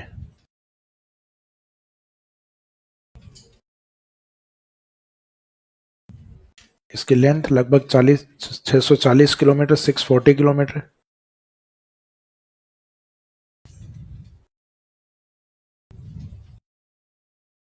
और इसकी चौड़ाई है लगभग इसकी आधी 300 किलोमीटर। एंड एवरेज हाइट औसत ऊंचाई है लगभग 200 से 300 मीटर, यानी लगभग 250 मीटर के आसपास। अब हिंदी ग्रंथ अकादमी में डेजर्ट में एक स्टेटमेंट, एक हाइट को लेके एक स्टेटमेंट, एक लाइन लिखी हुई है कि राजस्थान का मरुस्थल अधिकांशतः 370 मीटर से नीचे, और ज्यादातर बुक्स ये लिखते हैं कि मरुस्थल की औसत ऊंचाई है वो 200 से 300 मीटर। तो इसका मीनिंग 200 से 300, 370 से तो नीचे ही है ना। अब एक व्यक्ति के पास 100 रुपए, मैं ये कहूं कि उसके पास 200 से कम है, और एक दूसरे व्यक्ति ने आके कहा कि इसके पास 500 से कम है, तो इसका मीनिंग उसके पास जो है उनसे बड़ी जो आप जो भी डिजिट यूज करोगे उससे वो उसके पास कम ही है। तो इसका मीनिंग राजस्थान का मरुस्थल है वो 370 से कम है। 350 से भी अगर लिखा जाए तो 350 से भी कम है। 500 मीटर से है तो 500 मीटर से भी कम है। तो ये डिजिट अगर ऐसा कई बार एग्जाम में आ जाए, इस 300 से ऊपर कोई भी डिजिट आ जाए कि उससे कम डिजिट है, तो वो हमेशा सही है। इससे अधिक ऊंचा बता दिया जाए तो स्टेटमेंट फिर गलत होंगे। जैसे 370 से अधिक मीटर या हाइट पर डेजर्ट है तो वो स्टेटमेंट गलत है, उससे अधिक हाइट पे नहीं है, उससे कम पे ही है। तो इससे अगर कोई भी डेटा अगर ऊपर करके और उसमें लिखा जाए कि उससे नीचे डेजर्ट है तो वो स्टेटमेंट सही रहेगा। कि 300 से नीचे डेजर्ट है, 370 से नीचे डेजर्ट है, तो वो स्टेटमेंट हमेशा ठीक रहेगा। तो उसमें ये नहीं लेना है कि उसने हमें या सर ने हमें वो कॉपी में नहीं लिखवाया ये डेटा कि 370 से नीचे है, तो 300 370 से ऊपर है या कम है? कम है, तो ये लिखवाया हुआ है। तो एग्जाम में यहाँ के क्या आपको हर एक फैक्ट के बारे में बता रहे थे, तो इसका इस तरीके से लिखवा है। एग्जाम में डिटेल आप लिखोगे तो किस तरीके से लिखोगे? Total area of desert is 1,75,000 वर्ग kilometre and total length 640 and breadth of desert 300 and average height of desert 200 to 300 metres. तो इनको एक लैंग्वेज में लिखना है पूरा कि मरुस्थल का क्षेत्रफल यह है, जबकि लंबाई, चौड़ाई एवं औसत ऊंचाई, तो इनको एक या दो लाइन में लैंग्वेज में आएगा उस तरीके से लिख देना। फिर विस्तार के बाद में स्लोप ऑफ डेजर्ट, ये अपने को प्रीलिम्स के अकॉर्डिंग याद होना चाहिए, मेंस में लिखने की आवश्यकता नहीं है। मरुस्थल का ढाल,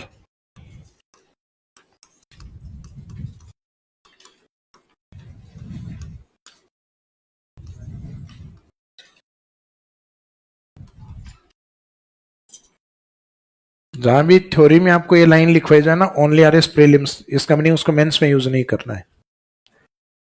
तो ये प्रीलिम्स के लाई की लाइन है कि इसमें अगर अपने को फैक्चुअली ये पूछ लिया जाए कि मरुस्थल का ढाल बताइए, तो किसी एरिया का ढाल कैसे पता लगता है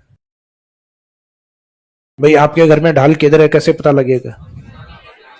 2 पानी की बाल्टी भरो, फर्श पे डालो, पता लग जाएगा जिधर पानी निकल रहा है उधर ढाल है। तो डेजर्ट एरिया में ड्रेनेज सिस्टम या नदियां किस ओर बहती हैं, इसका मीनिंग उस साइड में स्लोप या ढाल उसी साइड में। तो ड्रेनेज सिस्टम को देख के पता लगता है ढाल किस ओर है।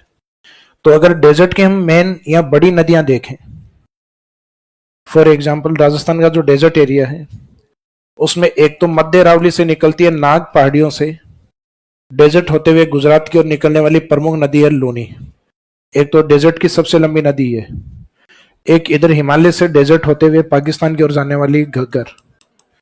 तो ये 2 प्रमुख बड़ी नदियां, इनको लेते हुए अगर आप देखें तो इनमें से चाहे कोई सा भी एग्जाम्पल ले लो, क्योंकि डेजर्ट की सबसे लंबी नदी लोनी है, तो उसी को एग्जाम्पल के तौर पे अरावली से निकल गया इधर गुजरात की तरफ। तो इस ड्रेनेज सिस्टम को लेके और फिर इसको डायरेक्शन के अकॉर्डिंग डिवाइड कर लो। लूनी को डिवाइड करोगे तो लूनी का ये नॉर्थ पार्ट, ये इसका ईस्टर्न पार्ट, ये इसका साउथ और वेस्ट। तो मरुस्थल का जो ढाल आता है वो नॉर्थ ईस्ट टू, यानी from north east to south west. मरुस्थल का ढाल उत्तर पूर्व से और दक्षिण पश्चिम की तरफ है। तो इसमें मरुस्थल का जो ढाल है उसमें पहले तो लैंग्वेज में लिख दो, slope of desert is from north east to south west, underline करके लिख दीजिएगा, from north east to south west, उत्तर पूर्व से दक्षिण पश्चिम की ओर। फिर उसके बाद में ये वाला जो डायग्राम है ये बना दीजिए और उस पर यहां एग्जाम्पल के तौर पे लिखना चाहें तो लूनी लिख दीजिए।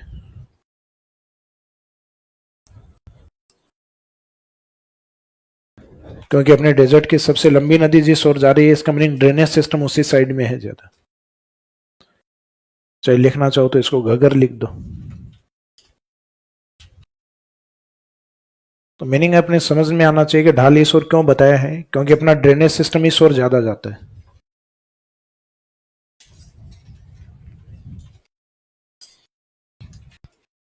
जैसे राजस्थान का पूर्वी मैदानी भाग है उसका स्लोप अपोजिट होता है, डेजर्ट के अपोजिट है।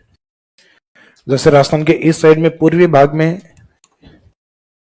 खमनौर की पहाड़ियां आती हैं, यहां से बनास निकल के सवाई माधोपुर में जाके चंबल में मिलती है। इस साइड से चंबल उसके पानी को लेके यमुना में जाती है। इस साइड वाली जो नदियां हैं या ड्रेनेज सिस्टम है इस ओर चल रहा है यमुना की तरफ। तो इनको अगर आप डिवाइड करोगे तो स्लोप आएगा from south west to north east, ढाल दक्षिण पश्चिम से उत्तर पूर्व की तरफ, यानी डेजर्ट वाले के अपोजिट आ रही नदियां इस साइड में यमुना की तरफ जा रही है। अरावली माउंटेन का स्लोप किस साइड में होगा? अरावली का ढाल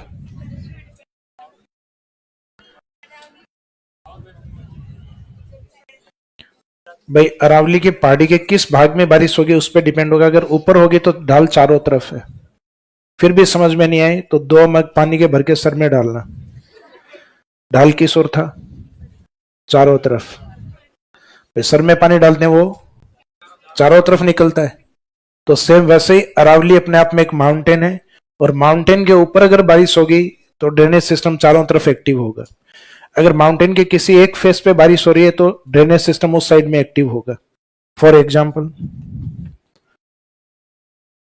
अरावली के दक्षिणी भाग में इधर बारिश होती है, पदराना पहाड़ियों पे उदयपुर में, तो ड्रेनेज सिस्टम इधर एक्टिवेट होता है साबरमती।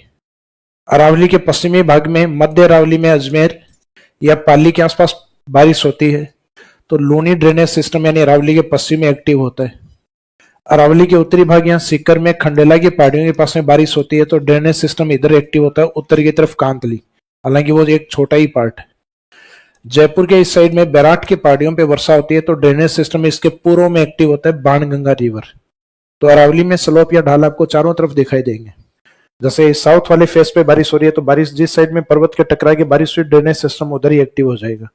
माउंटेन के ऊपर अगर बारिश हो रही है तो जिस साइड में माउंटेन्स की जो चोटी है उसमें स्लोप चारों ओर ही होता है तो पानी चारों तरफ ही निकलता है। तो अरावली में कभी स्लोप या ढाल नहीं पूछा जाता, माउंटेन्स में नहीं पूछा जाता है, क्योंकि माउंटेन्स में हर तरफ ढाल होते हैं। अब इस ढाल के बाद मैंने लगभग जिन 2-3 फैक्ट को अपन ने कवर किया है, तो स्टार्टिंग में तो डेजर्ट का इंट्रोडक्शन करवाया अपन ने कि जो डेजर्ट या मरुस्थल है वो क्या है, थार मरुस्थल है और उसका निर्माण किस पर हुआ है, टेथिस सागर। इंट्रोडक्शन के बाद में अपन ने उसका टाइम पीरियड बताया कि कब बना, ये मुख्यतः ट्रसरी काल में। निर्माण के बाद में उसके विस्तार को बताया कि ये लगभग 1,75,000 वर्ग किलोमीटर, जो कि लगभग 640 किलोमीटर लेंथ में, 300 किलोमीटर की चौड़ाई में, और एक एवरेज हाइट है लगभग 250 मीटर या 200 से 300 मीटर के बीच में। और फिर उसके स्लोप और विस्तार के बाद में ढाल, और ढाल के बाद में अपन बात करेंगे डेजर्ट का, जो सबसे अधिक डिटेल वाला पार्ट है, यानी स्टडी ऑफ डेजर्ट, मरुस्थल के अध्ययन के बारे में, जिसमें मरुस्थल के 2 भाग करेंगे, एक तो एरिड डेजर्ट और एक सेम एरिड डेजर्ट। तो अब हेडिंग डालिएगा स्टडी या स्टडी ऑफ डेजर्ट, मरुस्थल का अध्ययन। तो यहां इसके डिवीजन करेंगे, बाकी इतनी देर जो चल रहा था वो भी स्टडी ऑफ डेजर्ट ही था कि ये मरुस्थल का अध्ययन लिखवाया था, इतनी देर क्या करवा रहे थे, वो भी मरुस्थल का अध्ययन ही था। तो अब ये पॉइंट है जहां इसको हम क्लासिफाइड करेंगे, वर्गीकृत करेंगे।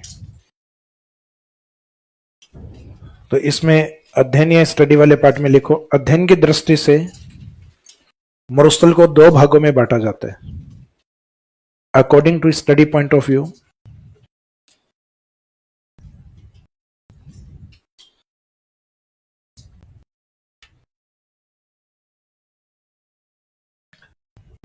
According to study point of view, desert is divided into 2 parts. अध्ययन की दृष्टि से मरुस्थल को 2 भागों में बांटा जाता है या बांटा गया है।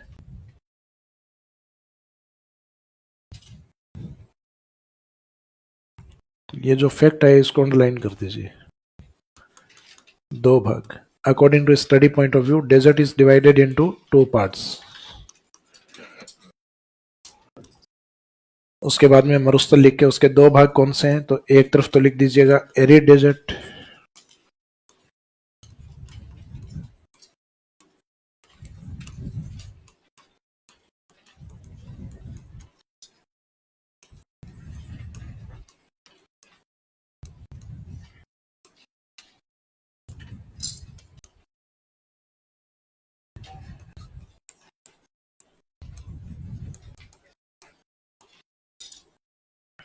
एक तरफ एरिड डेजर्ट और दूसरी तरफ है सेमी एरिड डेजर्ट,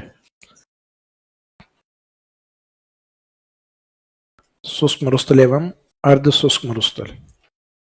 अब अगर आपको ध्यान हो तो शुष्क मरुस्थल को अपने एक नाम दिया था राठी रीजन, और एक डेफिनेशन लिखी थी 25 सेंटीमीटर से कम वर्षा वाले क्षेत्र को राठी रीजन कहा जाता है। तो ये वाला भाग है राठी रीजन है, राठी प्रदेश।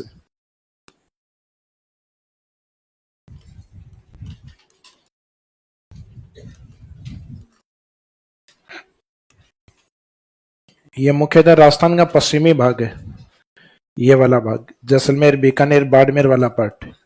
अब यहाँ इस साइड में राठी एरिया के बीच में और अरावली के बीच में जो एरिया बचा हुआ ये सेमी एरिड डेजर्ट है। अरावली के जस्ट पश्चिम का भाग है और एरिड डेजर्ट का जस्ट ईस्ट का पार्ट। शुष्क मरुस्थल का तो पूर्वी भाग है और अरावली का पश्चिमी भाग।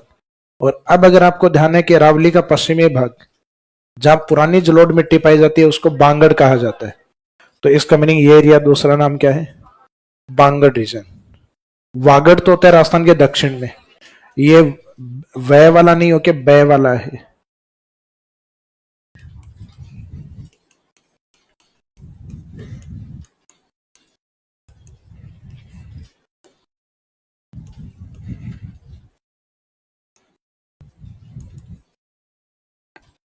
इसका मीनिंग यह है कि एग्जामिनर एरिड डेजर्ट को इस नाम से भी पूछ सकता है, राठी रीजन, और जबकि सेमी एरिड डेजर्ट को इस नाम से भी पूछा जा सकता है, बांगड़ रीजन, बांगड़ प्रदेश। जो मेन डिफरेंस है, एक तो जो नाम को देखते ही समझ में आ रहा है, एरिड यानी बारिश कम है इसमें, तो एक तो जो है रेनफॉल को लेके, वर्षा की मात्रा को लेके 0 से 25 सेंटीमीटर, सामने वाले में डबल लिखनी है 25 से 50। तो इधर रेनफॉल 25 to 50 सेंटीमीटर। एक दूसरा जो डिफरेंस है वो एरिया को लेकर, तो अभी थोड़ी देर पहले ही बताया था आपको कि डेजर्ट 1,75,000, तो 1,75,000, तो एरिया में ये 1,00,000 वर्ग किलोमीटर,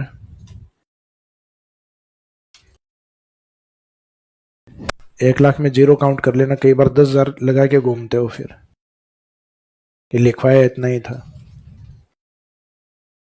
अपने वाले में तो 1,00,000 आ रहा है ना। आगे सामने वाले में बचा हुआ लिख दो 75,000। टोटल डेजर्ट अभी थोड़ी देर पहले ही लिखा था 1,75,000, तो इसका मीनिंग इसको 1,00,000 किलोमीटर स्क्वायर में लिखा, तो बचा हुआ 75,000 वर्ग किलोमीटर या किलोमीटर स्क्वायर। तो ये तो है इसके जनरल से पॉइंट है कि ये इसका मीनिंग क्या है। तो इसका मीनिंग रेनफॉल स्केल से लिया जाता है कि less than 25 centimetre rainfall region is known as Rathi region और एरिड डेजर्ट। 25 सेंटीमीटर से कम वर्षा वाले एरिया को शुष्क मरुस्थलीय राठी प्रदेश कहा जाता है, जबकि अर्ध शुष्क मरुस्थलीय डेफिनेशन इससे डबल बोली जाएगी रेनफॉल में कि 25 से 50 सेंटीमीटर के मध्य स्थित भौतिक प्रदेश, यानी a physical division which is located between या लाइज बिटवीन 25 और 50 सेंटीमीटर रेनफॉल, या located between arid desert and Aravalli region. तो डेफिनेशन यहां जो अधिकतम वर्षा है वो 25 सेंटीमीटर है इस लाइन पे, और यहाँ अरावली की औसत वर्षा जो मानी जाती है वो मानी जाती है 50 सेंटीमीटर। तो या तो ये वाला 25 सेंटीमीटर ये किसको इंडिकेट कर रहा है, एरिड डेजर्ट, और ये 50 किसको इंडिकेट कर रहा है, अरावली को। 50 सेंटीमीटर किस पर है, अरावली पर। तो डेफिनेशन हो सकता है कि आप इन पॉइंट्स के अकॉर्डिंग लिख दो वर्षा के, या ये पॉइंट जहां जिन फिजिकल डिवीजन में उनके अकॉर्डिंग लिख दीजिए। क्या बात है, चलवा दो।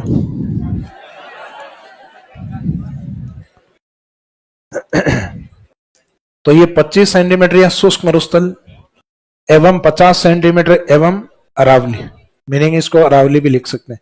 तो शुष्क मरुस्थल और अरावली के मध्य स्थित भौतिक प्रदेश को क्या कहा जाता है, सेमी डेजर्ट। तो अपन ने यहाँ रेनफॉल वाला यूज किया है, 25 सेंटीमीटर से और 50 सेंटीमीटर के बीच का भौतिक प्रदेश क्या है, सेमी डेजर्ट। अब इनमें 1 बाय 1 पार्ट है, उसको हम डिटेल में कवर करेंगे।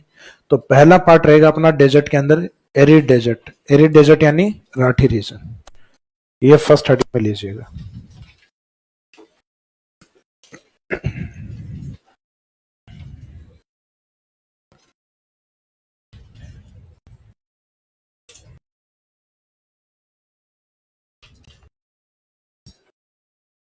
तो ये जो दो भाग के हैं इसमें फर्स्ट कवर करेंगे अपन एरिड डेजर्ट वाले पार्ट को।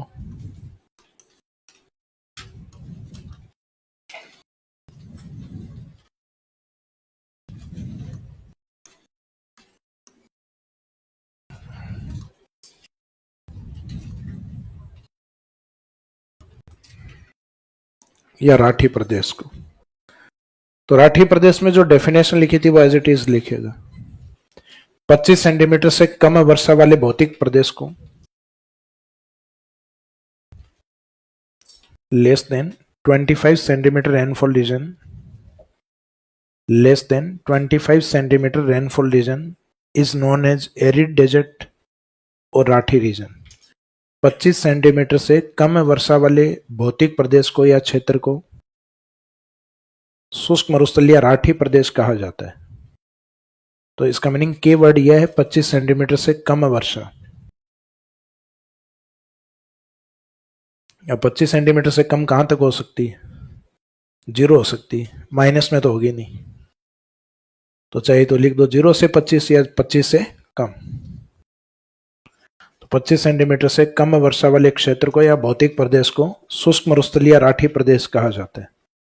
तो यहां अभी ऊपर इंडिकेट किया था वो शॉर्ट में क्या था, सिर्फ 0 से 25 के बीच में। तो ये तो डेफिनेशन हो गई। 25 सेंटीमीटर से कम वर्षा वाले क्षेत्र को एरिड डेजर्ट और राठी रीजन कहा जाता है।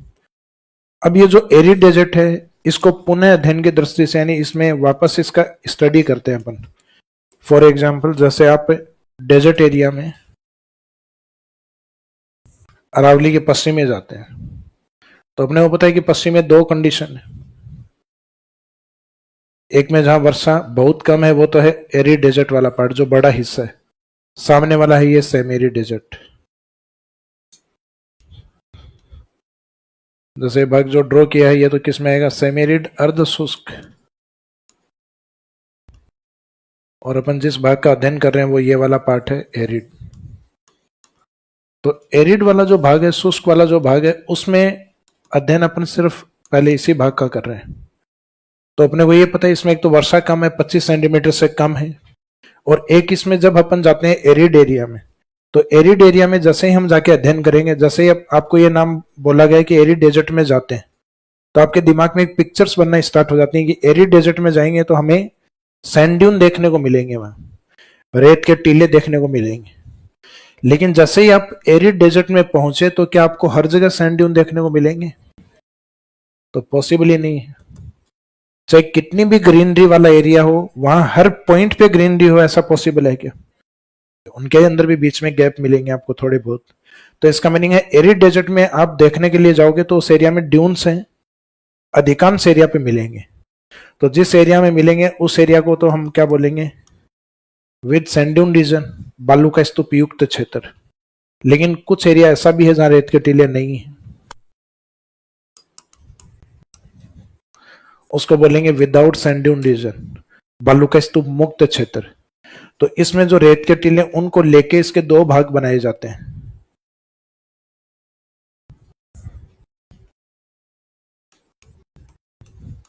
एक में जहां रेत के टीले आपको दिखाई देंगे उसको बालू का स्तूप है, युक्त प्रदेश बोला जाएगा, और जहां रेत के टीले नहीं दिखाई देंगे उसको बालू का स्तूप है मुक्त, यानी विद सैंड ड्यून रीजन और एक विदाउट सैंड ड्यून रीजन। तो इसका मीनिंग है शुष्क मरुस्थल का जब अध्ययन करते हैं तो उसको पुनः कितने भागों में बांटते हैं, 2। एक तो रेत के टीले वाला भाग और एक बिना रेत के टीले वाला भाग। जहां रेत के टीले हैं वो तो कहलाएगा विद सैंड ड्यून, और जहां नहीं है वो विदाउट सैंड ड्यून। तो वहां रेत के टीले क्यों है, तो ये तो लगभग जनरली अपने को पता रहता है, क्योंकि उस क्षेत्र में हवाएं चलती होंगी। हालांकि हवा बोलना वैसे ज्योग्राफिकल टर्म्स में ठीक नहीं है, इसको विंड्स बोलना ठीक है, क्योंकि एयर या हवा होती है ये जनरेट की जा सकती है, कृत्रिम होती है, जबकि नेचुरली फ्लो होता है। जैसे पेट्रोल पंप पे जाके आप गाड़ी में क्या डलवाते हो, पवन डलवाते हो या हवा डलवाते हो? तो इसका मीनिंग कृत्रिम। भाई पेट्रोल पंप के ऊपर ये भी एयर वाले भी तो होते हैं ना। हाँ,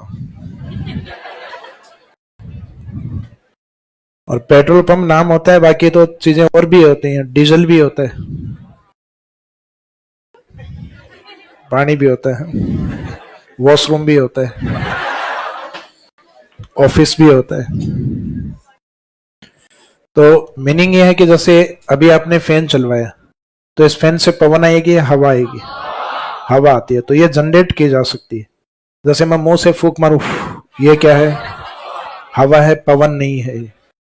पवन होता है टेम्परेचर और एयर प्रेशर के कारण जो विंड फ्लो होता है वो होता है पवन। तो मीनिंग जब मरुस्थलीय क्षेत्र में जब पवन चलती है तो उनके साथ मिट्टी उड़ती है, इनके साथ क्या होती है? सॉइल। और जब पवन की स्पीड कम हो जाती है तो ये जो मिट्टी जो इसके साथ हवा के साथ उड़ रही थी धीरे धीरे डिपॉजिट होना स्टार्ट हो जाती है। इस चीज को आप महसूस कर सकते हो गर्मियों में आने वाली आंधियों से। जैसे आंधी आती है तो तेज स्पीड में हवा आती है अपने साथ मिट्टी को लेकर, लेकिन जैसे आंधी की स्पीड कम होती है तो धीरे धीरे वो मिट्टी अपने घरों के टकरा के और अपने घरों में बालू का टीले बनने स्टार्ट होते हैं। जैसे जैसे वो पवन घंटे 2 घंटे जो भी आंधी चलेगी उसके कुछ देर बाद में अपनी फर्श के ऊपर धीरे धीरे अपने मिट्टी जमी हुई दिखाई देगी। तो इसका मीनिंग है वैसा अपने हजारों लाखों वर्षों से डेजर्ट में हो रहा है। तो वहां वो जो ड्यून्स है, रेत के टीले हैं, वो थोड़े बड़े आकार में होंगे। तो इसका मीनिंग जब रेत का टीला बनता है यानी without sand dune, sorry with sand dune area है, तो वो विद सैंड ड्यून क्यों है? क्योंकि वहां विंड्स के द्वारा मिट्टी का डिपोजिशन हो रहा है, निक्षेपण हो रहा है। तो उस सॉइल का कंटिन्यूस क्या होती है? सॉइल वहां डिपॉजिट होती है, निक्षेपित होती है। निक्षेपण का मीनिंग क्या होता है? जमाव। तो मिट्टी के जमाव के द्वारा जो स्ट्रक्चर बनते हैं, इन स्ट्रक्चर को कहा जाता है सैंड ड्यून। तो इसका मीनिंग जो विद सैंड ड्यून एरिया, बालू का स्तूप युक्त क्षेत्र, उसका मीनिंग क्या समझ में आ गया? उसका मीनिंग होता है कि जब पवन के द्वारा मिट्टी का निक्षेपण किया जाता है, जमाव किया जाता है, तो बनने वाले स्ट्रक्चर को हम क्या बोलेंगे? सैंड ड्यून कहेंगे।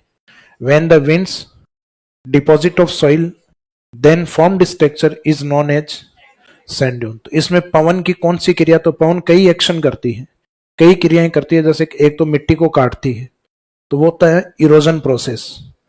फिर अपनी स्पीड के अकॉर्डिंग वो मिट्टी को उठाती है, वो होता है उसका ट्रांसपोर्टेशन या परिवहन। जैसे आंधी में आप मिट्टी उड़ती हुई देखते हो, तो वो उसका परिवहन है उसका, यानी विंड से वो सोइल को उसका ट्रांसपोर्ट कर रही है एक स्थान से दूसरे स्थान पे।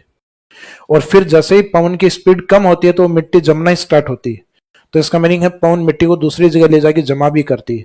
तो इसका एक तो होता है इरोजन प्रोसेस, कटाव, अपर्दन, एक होता है परिवहन, और एक होता है डिपोजिशनल, यानी उसका निक्षेपण या जमाव।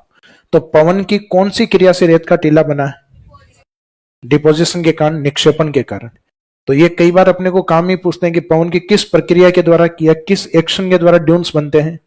तो उसके निक्षेपण की प्रक्रिया के द्वारा। तो जब पवन के द्वारा मिट्टी का निक्षेपण होता है, तो बालू का स्तूप बनता है। तो इसमें जो एक एरिया अपन ने बताया कि एरिड डेजर्ट में, शुष्क मरुस्थल में, एक आपको कंडीशन विद सैंड ड्यून। तो विद सैंड ड्यून कैसे बना समझ में आ गया? पवन के द्वारा मिट्टी के निक्षेपण से। तीन शब्द है, विंड्स है, सॉइल है और डिपोजिशन है। तो जब पवन के द्वारा सॉइल का डिपोजिशन होता है, तो बनने वाले स्ट्रक्चर को हम क्या बोलेंगे? With sand dune. तो जहां बालू का स्तूप नहीं है, विदाउट सैंड ड्यून, ये क्यों नहीं है? तो क्या आपको लगता है कि उस एरिया में हवा, पवन नहीं होगी? ऐसा तो पॉसिबल ही नहीं है कि भाई शुष्क एरिया में एक जगह पवन हो और दूसरी जगह नहीं हो। तो ये तो तय है, पवन तो वहां पे भी है। तो जरूर उस एरिया में मिट्टी नहीं है, मिट्टी की जगह वहां रॉकी डेजर्ट है, यानी वहां मरुस्थल किस प्रकार का है? वहां पथरीला मरुस्थल है, और पथरीला मरुस्थल है, पत्थर में हवा के साथ, पवन के साथ उड़ के नहीं जा सकता। भाई हो सकता है कि छोटे कंकर पत्थरों तो लुढ़क सकते हैं, लेकिन ऐसा नहीं होगा जैसा धारावाहिक में दिखाई देता है कि हवा में पत्थर उड़ता हुआ जा रहा है। तो इसका मीनिंग उड़ नहीं सकता, तो डिपोजिशन भी नहीं होगा। तो जब पथरीला एरिया, तो निक्षेपण नहीं हो पाएगा, और निक्षेपण नहीं होगा तो ड्यून्स नहीं बनेंगे। तो इसका मीनिंग जिस एरिया में जो रेत के टीले नहीं बनते, उसका कारण क्या है? उस एरिया में रॉकी डेजर्ट होता है। और रॉकी डेजर्ट के लिए ज्योग्राफी में एक टर्म्स यूज होती है, हमादा। कौन सी मादा? हमादा। हमादा रॉकी डेजर्ट को कहा जाता है। तो ये वाला जो एरिया है कि बालू का स्तूप मुक्त है, तो बालू का स्तूप मुक्त का कारण क्या है? हमादा एरिया, यानी रॉकी डेजर्ट। पथरीला मरुस्थल है, इसका यहाँ रेत के टीले नहीं पाए जाते। तो राजस्थान का जो शुष्क मरुस्थल है, वो कितने भागों में बटा हुआ है? 2 भागों में। ऐसे ही सेमी एरिड जिसका अध्ययन करेंगे तो उसके 4 भाग हैं। तो कुछ चीजें हैं जो एरिड से सेमी एरिड में डबल है। एरिड में वर्षा 0 से 25, सेमी एरिड में 25 से 50। एरिड डेजर्ट को पुनः कितने भागों में? 2 भागों में, विद सैंड ड्यून और विदाउट सैंड ड्यून। और सेमी एरिड को 4 भागों में। उधर जो 4 भाग होंगे, वो एक तो होगा लूनी बेसिन, नदी के नाम से, एक घग्गर बेसिन, अगेन नदी के नाम से, 2 एरिया के नाम से, नागौरी उच्च भूमि, नागौरी अपलैंड, और शेखावाटी इनलैंड, तोरावाटी वाला एरिया, क्योंकि वहां अंतःप्रवाही नदी है, इसका इनलैंड बोला जाता है कांतली वाले एरिया को। तो इसका मीनिंग 2 तो जगह के नाम से शेखावाटी और नागौर, 2 नदियों के नाम से लूनी और घग्गर। तो इसका मीनिंग है एरिड डेजर्ट के कितने भाग हैं? और सेमी एरिड के? एरिड में वर्षा 0 से 25 और सेमी एरिड में 25 से 50। तो इसका वर्षा का डेफिनेशन तो कंप्लीट हो गया। अब इसमें स्टडी वाला और लिखिए, अध्ययन वाला, यानी डेफिनेशन कंप्लीट हो गई है। इसी एरिड डेजर्ट में वापस से स्टडी अध्ययन लिखो, और इसमें लिखना है शुष्क मरुस्थल को अध्ययन की दृष्टि से पुनः दो भागों में बांटा जाता है। पुनः क्यों लिख रहे हैं? क्योंकि एक डिवीजन तो इनका हो चुका ऑलरेडी, एरिड और सेमी एरिड। अध्ययन की दृष्टि से शुष्क मरुस्थल को पुनः दो भागों में बांटा जाता है according to study point of view. According to study point of view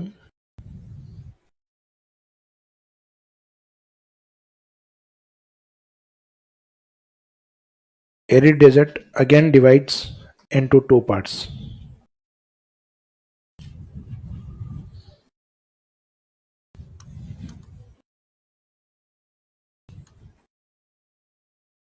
Arid desert, according to study point of view, arid desert again divides into two parts.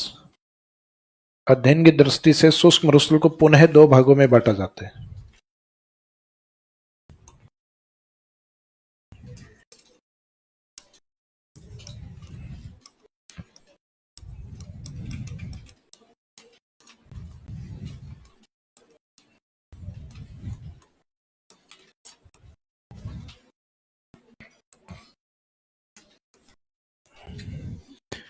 जिसमें एक तो जहां रेत के टीले नहीं पाए जाते, पहले उसी को ही कवर करेंगे अपन।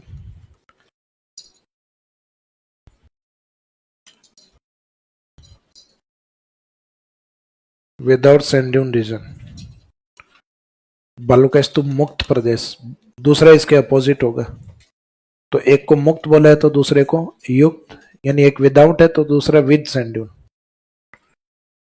तो एरिड डेजर्ट के जो दो भाग हैं उसमें एक तो है बालू का स्तूप मुक्त विदाउट सैंड ड्यून रीजन, और जहां रेत के टीले हैं वो विद सैंड ड्यून।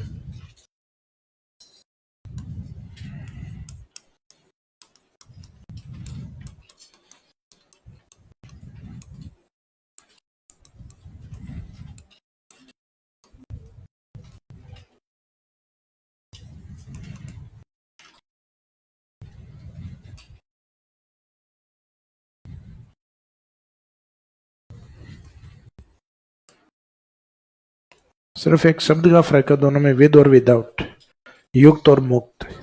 युक्त यानी जहां पे है और मुक्त यानी जहां पे नहीं। अब ये अपन जिस पॉइंट को अध्ययन कर रहे हैं वो एरिड डेजर्ट है, और अपना स्टडी पॉइंट हमेशा जो भी होता है वो अपने आप में 100% होता है।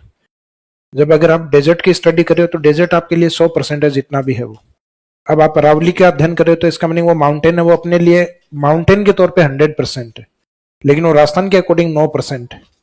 तो सेम वैसा ही है कि आप एरिड डेजर्ट की ओर गए हो तो आपका जो स्टडी पॉइंट है वो एरिड डेजर्ट है, वो अपने आप में 100% है, और उस 100% के दो भाग हैं, एक विदाउट सैंड ड्यून और एक विद सैंड ड्यून।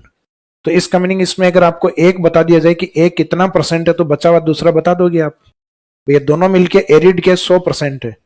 तो इसमें आपको क्या लगता है कि राजस्थान में रेत के एरिड डेजर्ट में रेत के टीले ज्यादा हैं, वो वाली कंडीशन ज्यादा है, या फिर ये वाली? तो आपने अभी तक सुना क्या है आज तक राजस्थान में कि पश्चिमी राजस्थान में जाओगे तो पत्थर ज्यादा मिलेगा, रेत के टीले? तो जनरली अपना सुना हुआ यह है कि ड्यून्स अधिक है वहां। तो ड्यून्स इसलिए अधिक सुना हुआ है क्योंकि वहां वास्तव में है। वहां पत्थर अगर अधिक होता तो अपने को यही सुनने में आता कि कोई रेत के टीले नहीं है, जाओगे तो पत्थर ही पत्थर है। तो मीनिंग अपने ड्यून्स अधिक सुना हुआ है, तो ये वाला एरिया वास्तव में अधिक है, जो कि एरिड डेजर्ट का लगभग 58% पार्ट। तो ये वाला हिस्सा है एरिड डेजर्ट में 58.5%। तो बाकी कितना बचा? 41.5। तो वो हिस्सा ये 41.5।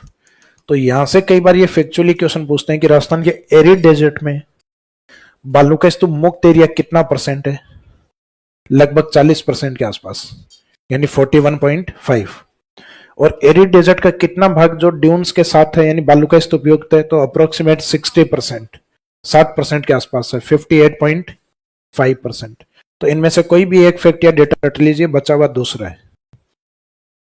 तो ये इनके नीचे परसेंटेज और लिख दीजिएगा कि जो एरिड डेजर्ट अगर 100% है तो उसका एक हिस्सा ये है और दूसरा वो है, और विद सैंड ड्यून या रेत के टीले वाला ज्यादा है। यानी जो भी फैक्ट आपको याद है उसमें रेत के टीले की तरफ बड़ा फैक्ट लिखना है, 58.5। तो विदाउट सैंड ड्यून की ओर छोटा लिखना है 41.5।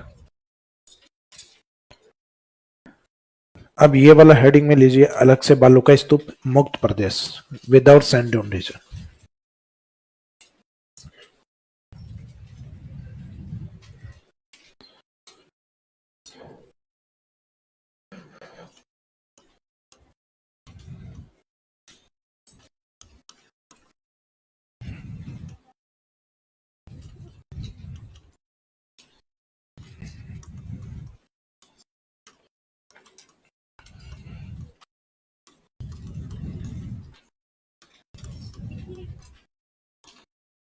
बालू का स्तूप मुक्त प्रदेश इसमें लिखिएगा। यहां बालू का स्तूप नहीं पाए जाते। हालांकि मुक्त लिखा उसका मीनिंग यही है, लेकिन फिर भी लिखो वापस। Sand dunes are not found here, sand dunes are not found here या इन दिस रीजन। यहां बालू का स्तूप नहीं पाए जाते।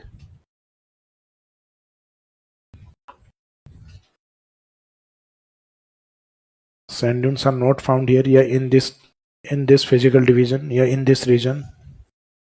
यहां बालू का स्तूप नहीं पाए जाते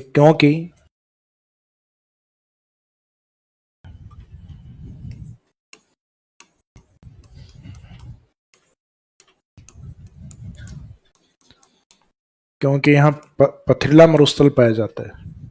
because rocky desert is found here. Sand dunes are not found here because rocky desert is found here.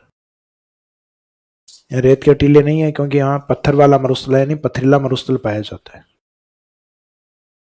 तो बालू का स्तूप नहीं है, तो इसमें नहीं को अंडरलाइन कर दीजिए। और उसका कारण क्या है? Rocky desert, because rocky desert is found here, क्योंकि यहाँ पथरीला मरुस्थल पाया जाता है जिसे हमादा कहा जाता है, which is known as hamada. It's called as Hamada.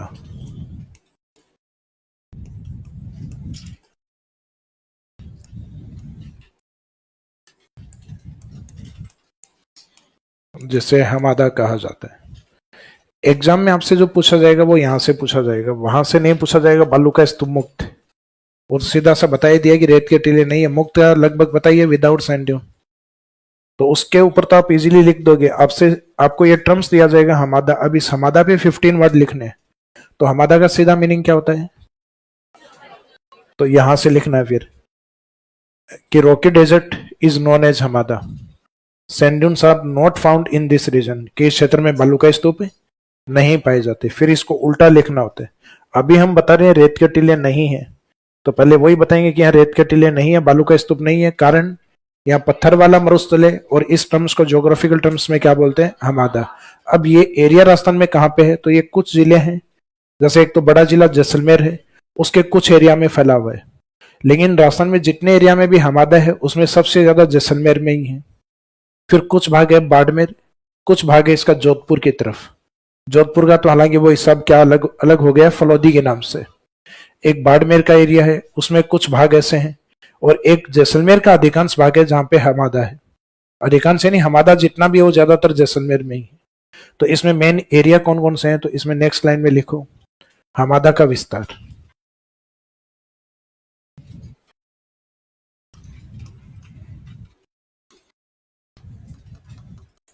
Hamada नहीं, वही है extension of without sand dune reason.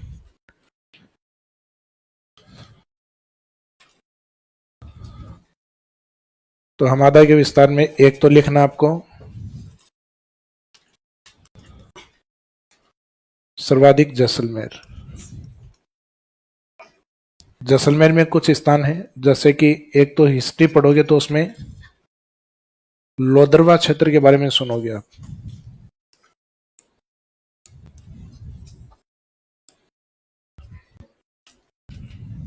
वहां की राजकुमारी मोमल के बारे में। एक राजस्थान ज्योग्राफी हम आगे पढ़ेंगे तो नेचुरल गैस का उत्पादन है रामगढ़। एक न्यूक्लियर टेस्ट जहां इंडिया में हुआ है वो स्थान पोखरण। तो ये कुछ एक साइट है जैसलमेर के जो हमादा के लिए फेमस है, लोदरवा, पोखरण एंड रामगढ़। इन तीनों स्थानों के नाम लिख दीजिए, ये थोड़े फेमस हैं। और भी बहुत सारी जगह हैं वहां जो हमादा है, लेकिन ज्योग्राफी में ये ज्यादा जिनको फेम अधिक मिली है। एक नेक्स्ट है फलोदी। फलोदी ये ब्रैकेट में लिख दो जोधपुर। तो पहले तो जोधपुर के रूप में था ये एरिया, अब अपने आप में इंडिविजुअल डिस्ट्रिक्ट है। एंड इसी के आगे लिख दो एंड बाड़मेर।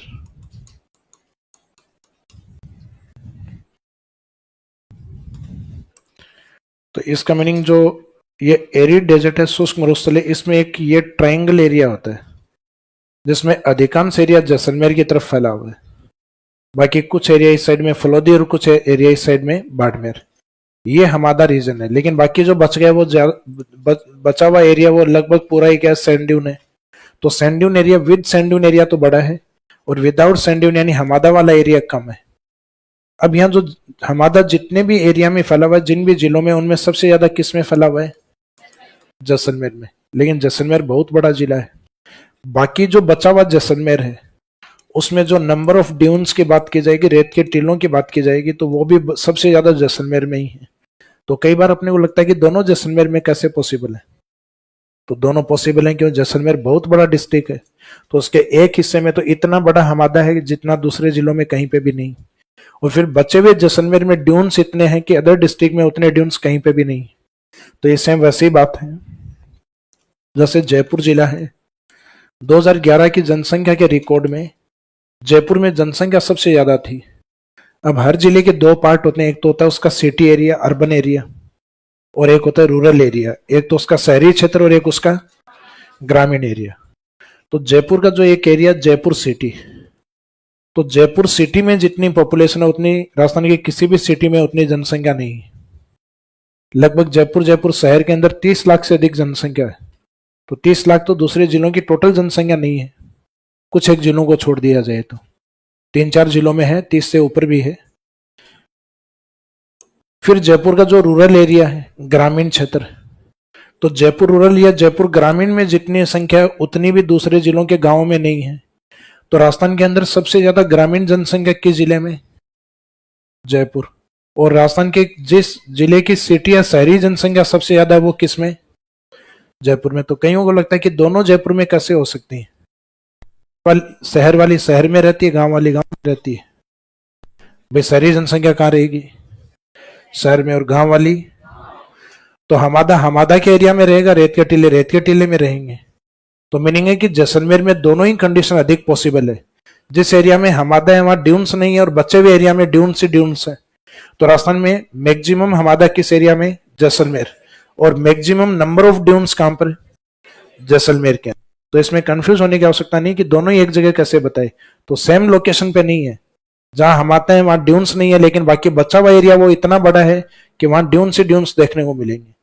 तो राजस्थान में बालू के स्तूपों की संख्या जैसलमेर में ज्यादा है और हमादा का एरिया भी राजस्थान में, क्योंकि जैसलमेर राजस्थान का बहुत बड़ा जिला है। अकेला जैसलमेर आपके हाड़ौती से भी बड़ा है। अकेले जैसलमेर राजस्थान के टोटल एरिया का लगभग 11% एरिया है जैसलमेर, और हाड़ौती टोटल आपके 6.89%, लगभग 7%।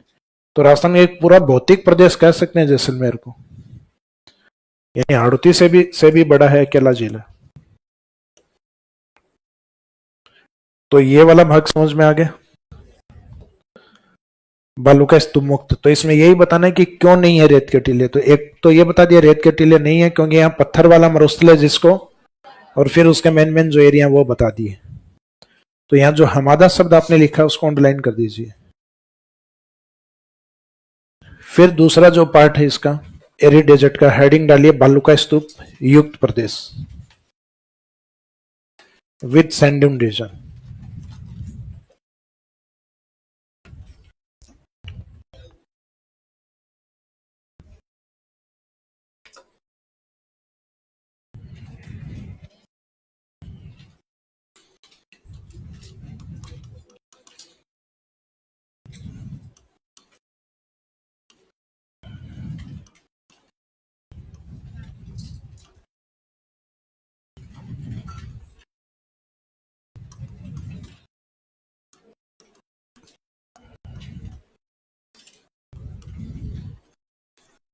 यहां बालू का स्तूप युक्त प्रदेश। अब बालू का स्तूप युक्त है तो इसका मीनिंग, एक तो ये जो बालू का स्तूप है वहां नहीं था तो वहां तो मीनिंग भी नहीं देखा हमने बालू का स्तूप क्या है। लेकिन अगर यहाँ पे बालू का स्तूप है तो सबसे पहला मीनिंग था कि बालू का स्तूप है क्या, कि रेत के टीले क्या होते हैं। तो अभी मैंने आपको टर्म्स बताई थी 3, विंड्स हो, सॉइल हो और उसका डिपोजिशन हो, तो बनने वाले स्ट्रक्चर को हम क्या बोलते हैं? बालू का स्तूप, सैंड ड्यून कहा जाता है। तो एक तो इसमें इसका मीनिंग देखना है अपने को, यानी जो सैंड ड्यून है इसका अर्थ क्या होता है। फिर ये राजस्थान में मैक्सिमम या सर्वाधिक कहां पर है, यानी मोस्टली फाउंड जैसलमेर। किस जिले में अधिक है?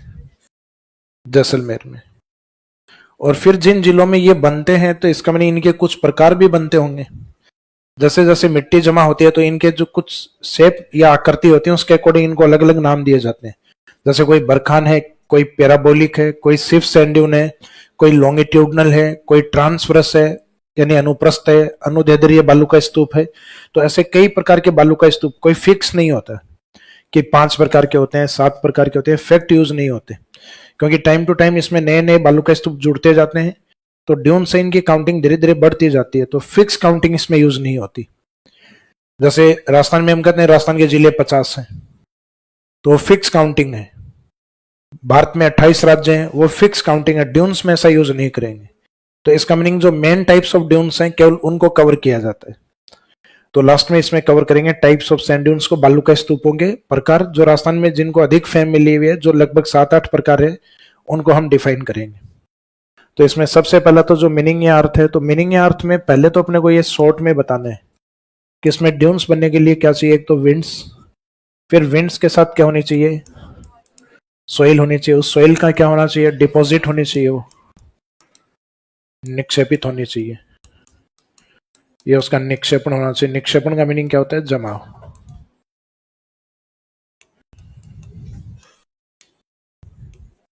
और निक्षेपण के बाद में जो स्ट्रक्चर बनेगी उसको कहेंगे ड्यून्स, सैंड ड्यून।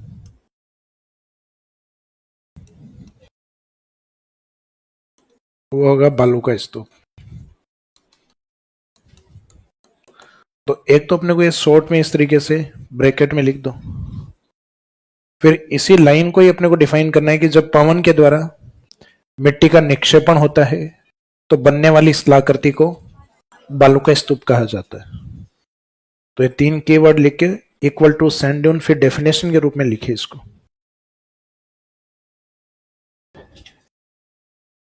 ये हालांकि ब्रैकेट में कर लेना, एग्जाम में इस तरीके को नहीं अपनाना है। ये सिर्फ आपको कीवर्ड, आपको ध्यान रहे कि कौन कौन से कीवर्ड लिखना जरूरी है। तो एक तो डेफिनेशन में विंड्स का आना जरूरी है, एक सोइल का आना जरूरी है, और एक डिपोजिशन या जो डिपॉजिट वर्ड है वो आना जरूरी है।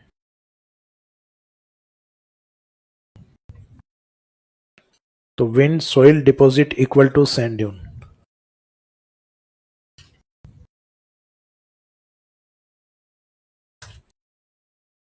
तो डेफिनेशन लैंग्वेज के रूप में लिखेंगे, मीनिंग लिखेंगे ड्यून्स का, तो क्या लिखेंगे, जब पवन के द्वारा मिट्टी का निक्षेपण होता है, निक्षेपण यानी जमाव होता है, ज्योग्राफिकल टर्म्स में जनरली निक्षेपण यूज करते हैं अपन, निक्षेपण या जमाव होता है, तो निर्मित संरचना को या स्थलाकृति को, तो निर्मित संरचना ओब्लिक स्थलाकृति को बालू का स्तूप कहा जाता है। जब पवन के द्वारा मिट्टी का निक्षेपण या जमाव होता है, when the winds deposit of soil then formed structure, when the winds deposit of soil then formed structure is known as sand dune.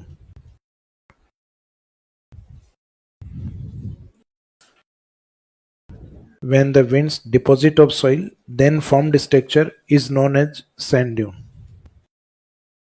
Then formed structure is known as sand dune. जब पवन के द्वारा मिट्टी का निक्षेपण होता है तो निर्मित संरचना को या स्थलाकृति को बालू का स्तूप कहा जाता है। तो इसमें जो डेफिनेशन में 3 कीवर्ड आ रहे हैं, पवन, मिट्टी, निक्षेपण, इनको अंडरलाइन कर दीजिए। जब पवन के द्वारा मिट्टी का निक्षेपण या जमा होता है तो निर्मित संरचना को बालू का स्तूप कहा जाता है। नेक्स्ट लाइन में लिखो,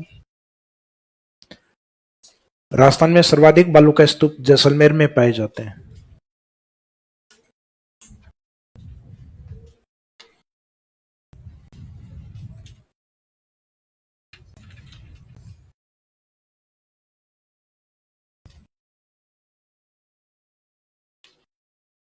In Rajasthan state, mostly sand dunes are found in Jaisalmer. Rajasthan में सर्वाधिक बालू का स्तूप जैसलमेर में पाए जाते हैं, जबकि सभी प्रकार के बालू का स्तूप जोधपुर में पाए जाते हैं। While all type sand dune are found in Jodhpur, जबकि सभी प्रकार के बालू का स्तूप जोधपुर में पाए जाते हैं। दोनों शब्दों में क्या फर्क है? एक में नंबर ऑफ ड्यून्स की बात है और एक में टाइप्स ऑफ ड्यून्स की बात है। तो राजस्थान में सर्वाधिक बालू का स्तूप जैसलमेर में, जबकि सभी प्रकार के बालू का स्तूप यानी ऑल टाइप्स के एग्जाम्पल हैं वो जोधपुर की ओर। तो इसका मीनिंग एक में संख्या की बात हो रही है, ज्यादा कहां पर है, जैसलमेर में, और सारे प्रकार कहां देखने को मिलेंगे, जोधपुर। तो in Rajasthan state mostly dunes are found in Jaisalmer while all types sand dune are found in Jodhpur. जबकि सारे प्रकार, तो दो शब्द हैं उनको अंडरलाइन कर दो, सर्वाधिक और सभी प्रकार। तो सर्वाधिक का आंसर तो वही है जो हमादा का एरिया था जैसलमेर, और ऑल टाइप का एग्जाम्पल रहेगा, सभी प्रकार के एग्जाम्पल किधर हैं, जोधपुर। अब वो टाइप्स हैं वो कौन कौन से राजस्थान में, तो अब हेडिंग डालिए टाइप्स ऑफ सैंड ड्यून्स, बालू का स्तूप के प्रकार।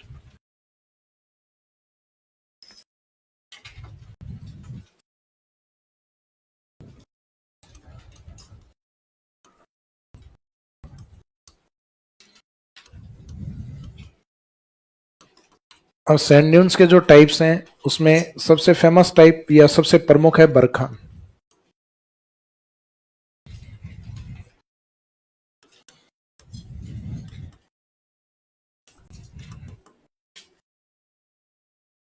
जो टाइप्स ऑफ सैंड ड्यून है उसमें फर्स्ट हेडिंग डालिएगा बरखा।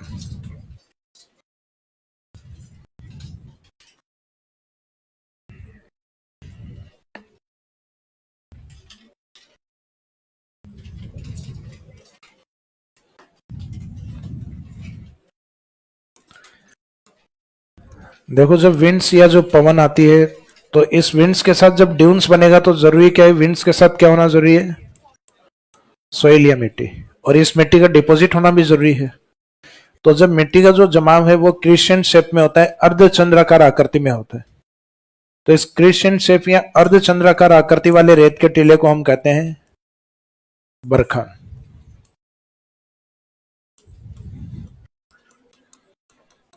आपको ध्यान होगा कि स्कूल में आप इस तरीके से ये डी यूज किया करते थे, चांदा, चांदे को काट के यूं आधा कर लें तो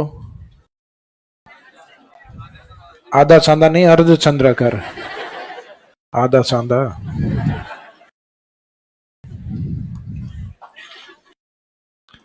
तो जब पवन के द्वारा मिट्टी का जमाव अर्धचंद्राकार आकृति में होता है तो उसको बरखान कहा जाता है। जैसे ये विंड से पवन और इसमें सोइल या मिट्टी, इसके सामने एक अवरोध आ गया, फॉर एग्जाम्पल ये माउंटेन मान लो, चाहे कोई वेजिटेशनल एरिया, या तो वनस्पति या पर्वत। जैसे मैं विंड डायरेक्शन में हूं, सामने वाली जो दीवार है वो मेरे राइट एंगल पर है, समकोण पर है, यानी विंड डायरेक्शन और दीवार है वो एक दूसरे के समकोण पर है। भाई इसी डायरेक्शन में अगर दीवार होती तो वो पैरेलल होती। तो जब विंड्स के सामने कोई बैरियर आ जाए राइट एंगल पर, समकोण पर, तो राइट एंगल पर अगर बैरियर आया, समकोण पर अगर बालू का अवरोध आया है, तो इसका मतलब वो विंड्स यहां आके टकराएगी, और जो ड्यून्स है वो विंड डायरेक्शन में बनेंगे या इस अवरोध के पास में बनेंगे, अवरोध के यहां मिट्टी जमा हो रही है तो ड्यून्स ऐसे बनेंगे, यानी विंड डायरेक्शन के राइट एंगल पर बनेंगे ड्यून्स। तो समकोण पर बालू का स्तूप बनते हैं तो उसको कहते हैं ट्रांसवर्स, अनुप्रस्थ।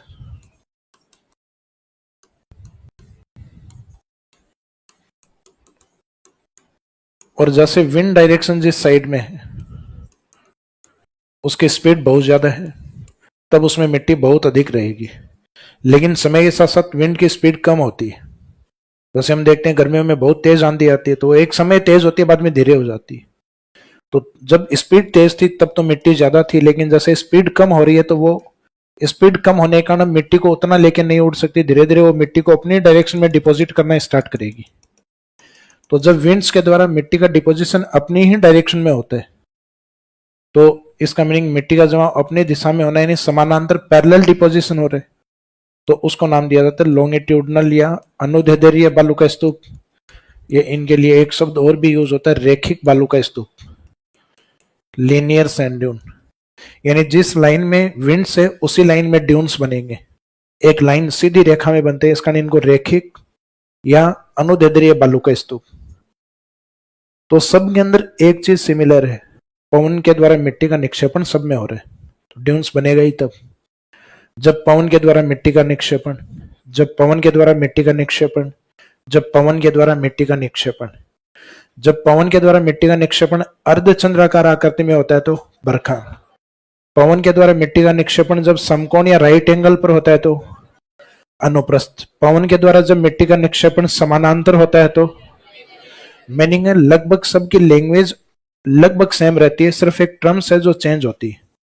अगर मिट्टी का जमाव अर्धचंद्राकार हो गया तो बरखान हो गया, मिट्टी का जमाव अगर राइट एंगल पर हो गया तो अनुप्रस्थ या ट्रांसवर्स, मिट्टी का जमाव अगर पैरेलल हो रहा है तो इसका मीनिंग है लॉन्गिट्यूडनल या लीनियर सैंड ड्यून। तो इसका मीनिंग उस कीवर्ड को याद रखना है जो क्वेश्चन में आपको दिया गया है।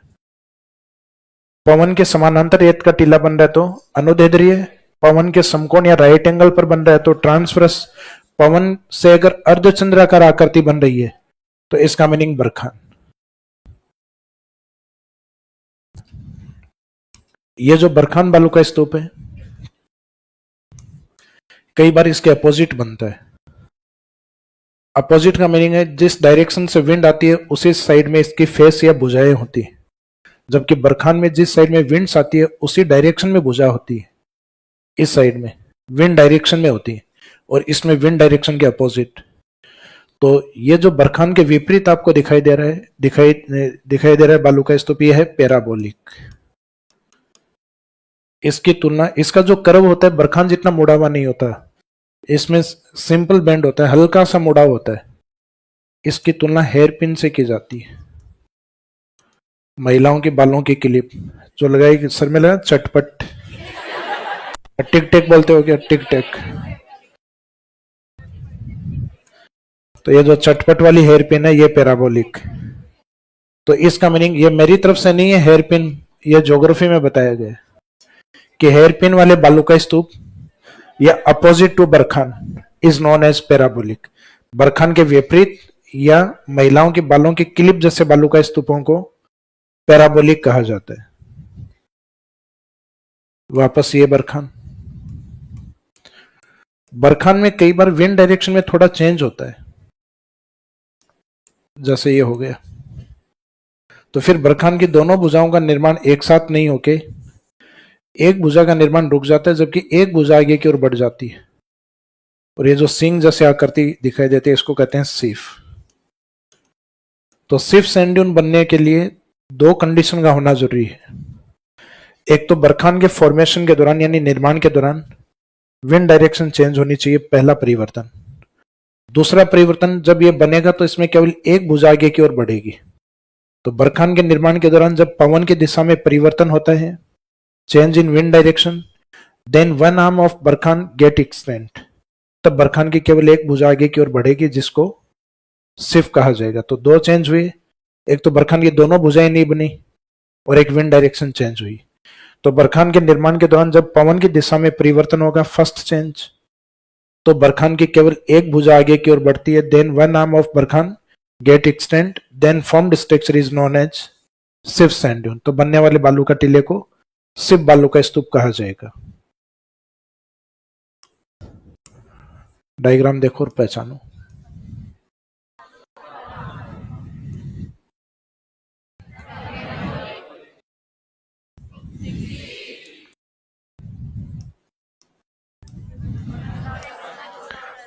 अनुप्रस्थ ट्रांसवर्स, जब पवन की दिशा के समकोण बालू का स्तूप बनता है तो अनुप्रस्थ, और जब पवन की दिशा के समकोण पर बनता है तो, और लगाने से चेंज नहीं होगा।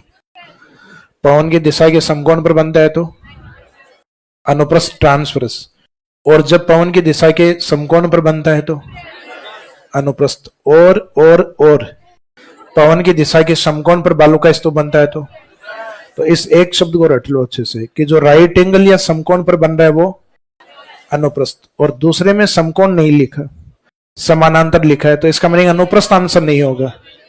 तो इसका मीनिंग जो दूसरा शब्द जो इससे मिलता जुलता सा है वो अनुदैर्ध्य या लॉन्गिट्यूडनल या लीनियर सैंड ड्यून। तो विंड डायरेक्शन में जो होता है वो लीनियर या रेखिक बालू का स्तूप होते हैं जो इसी दिशा में बनते हैं।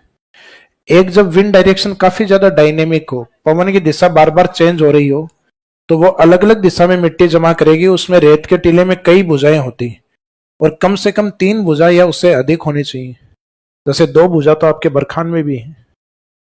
पैराबोलिक में भी है 2 भुजा, सिप में तो हालांकि एक ही बनती है, एक रुक जाती है वहीं।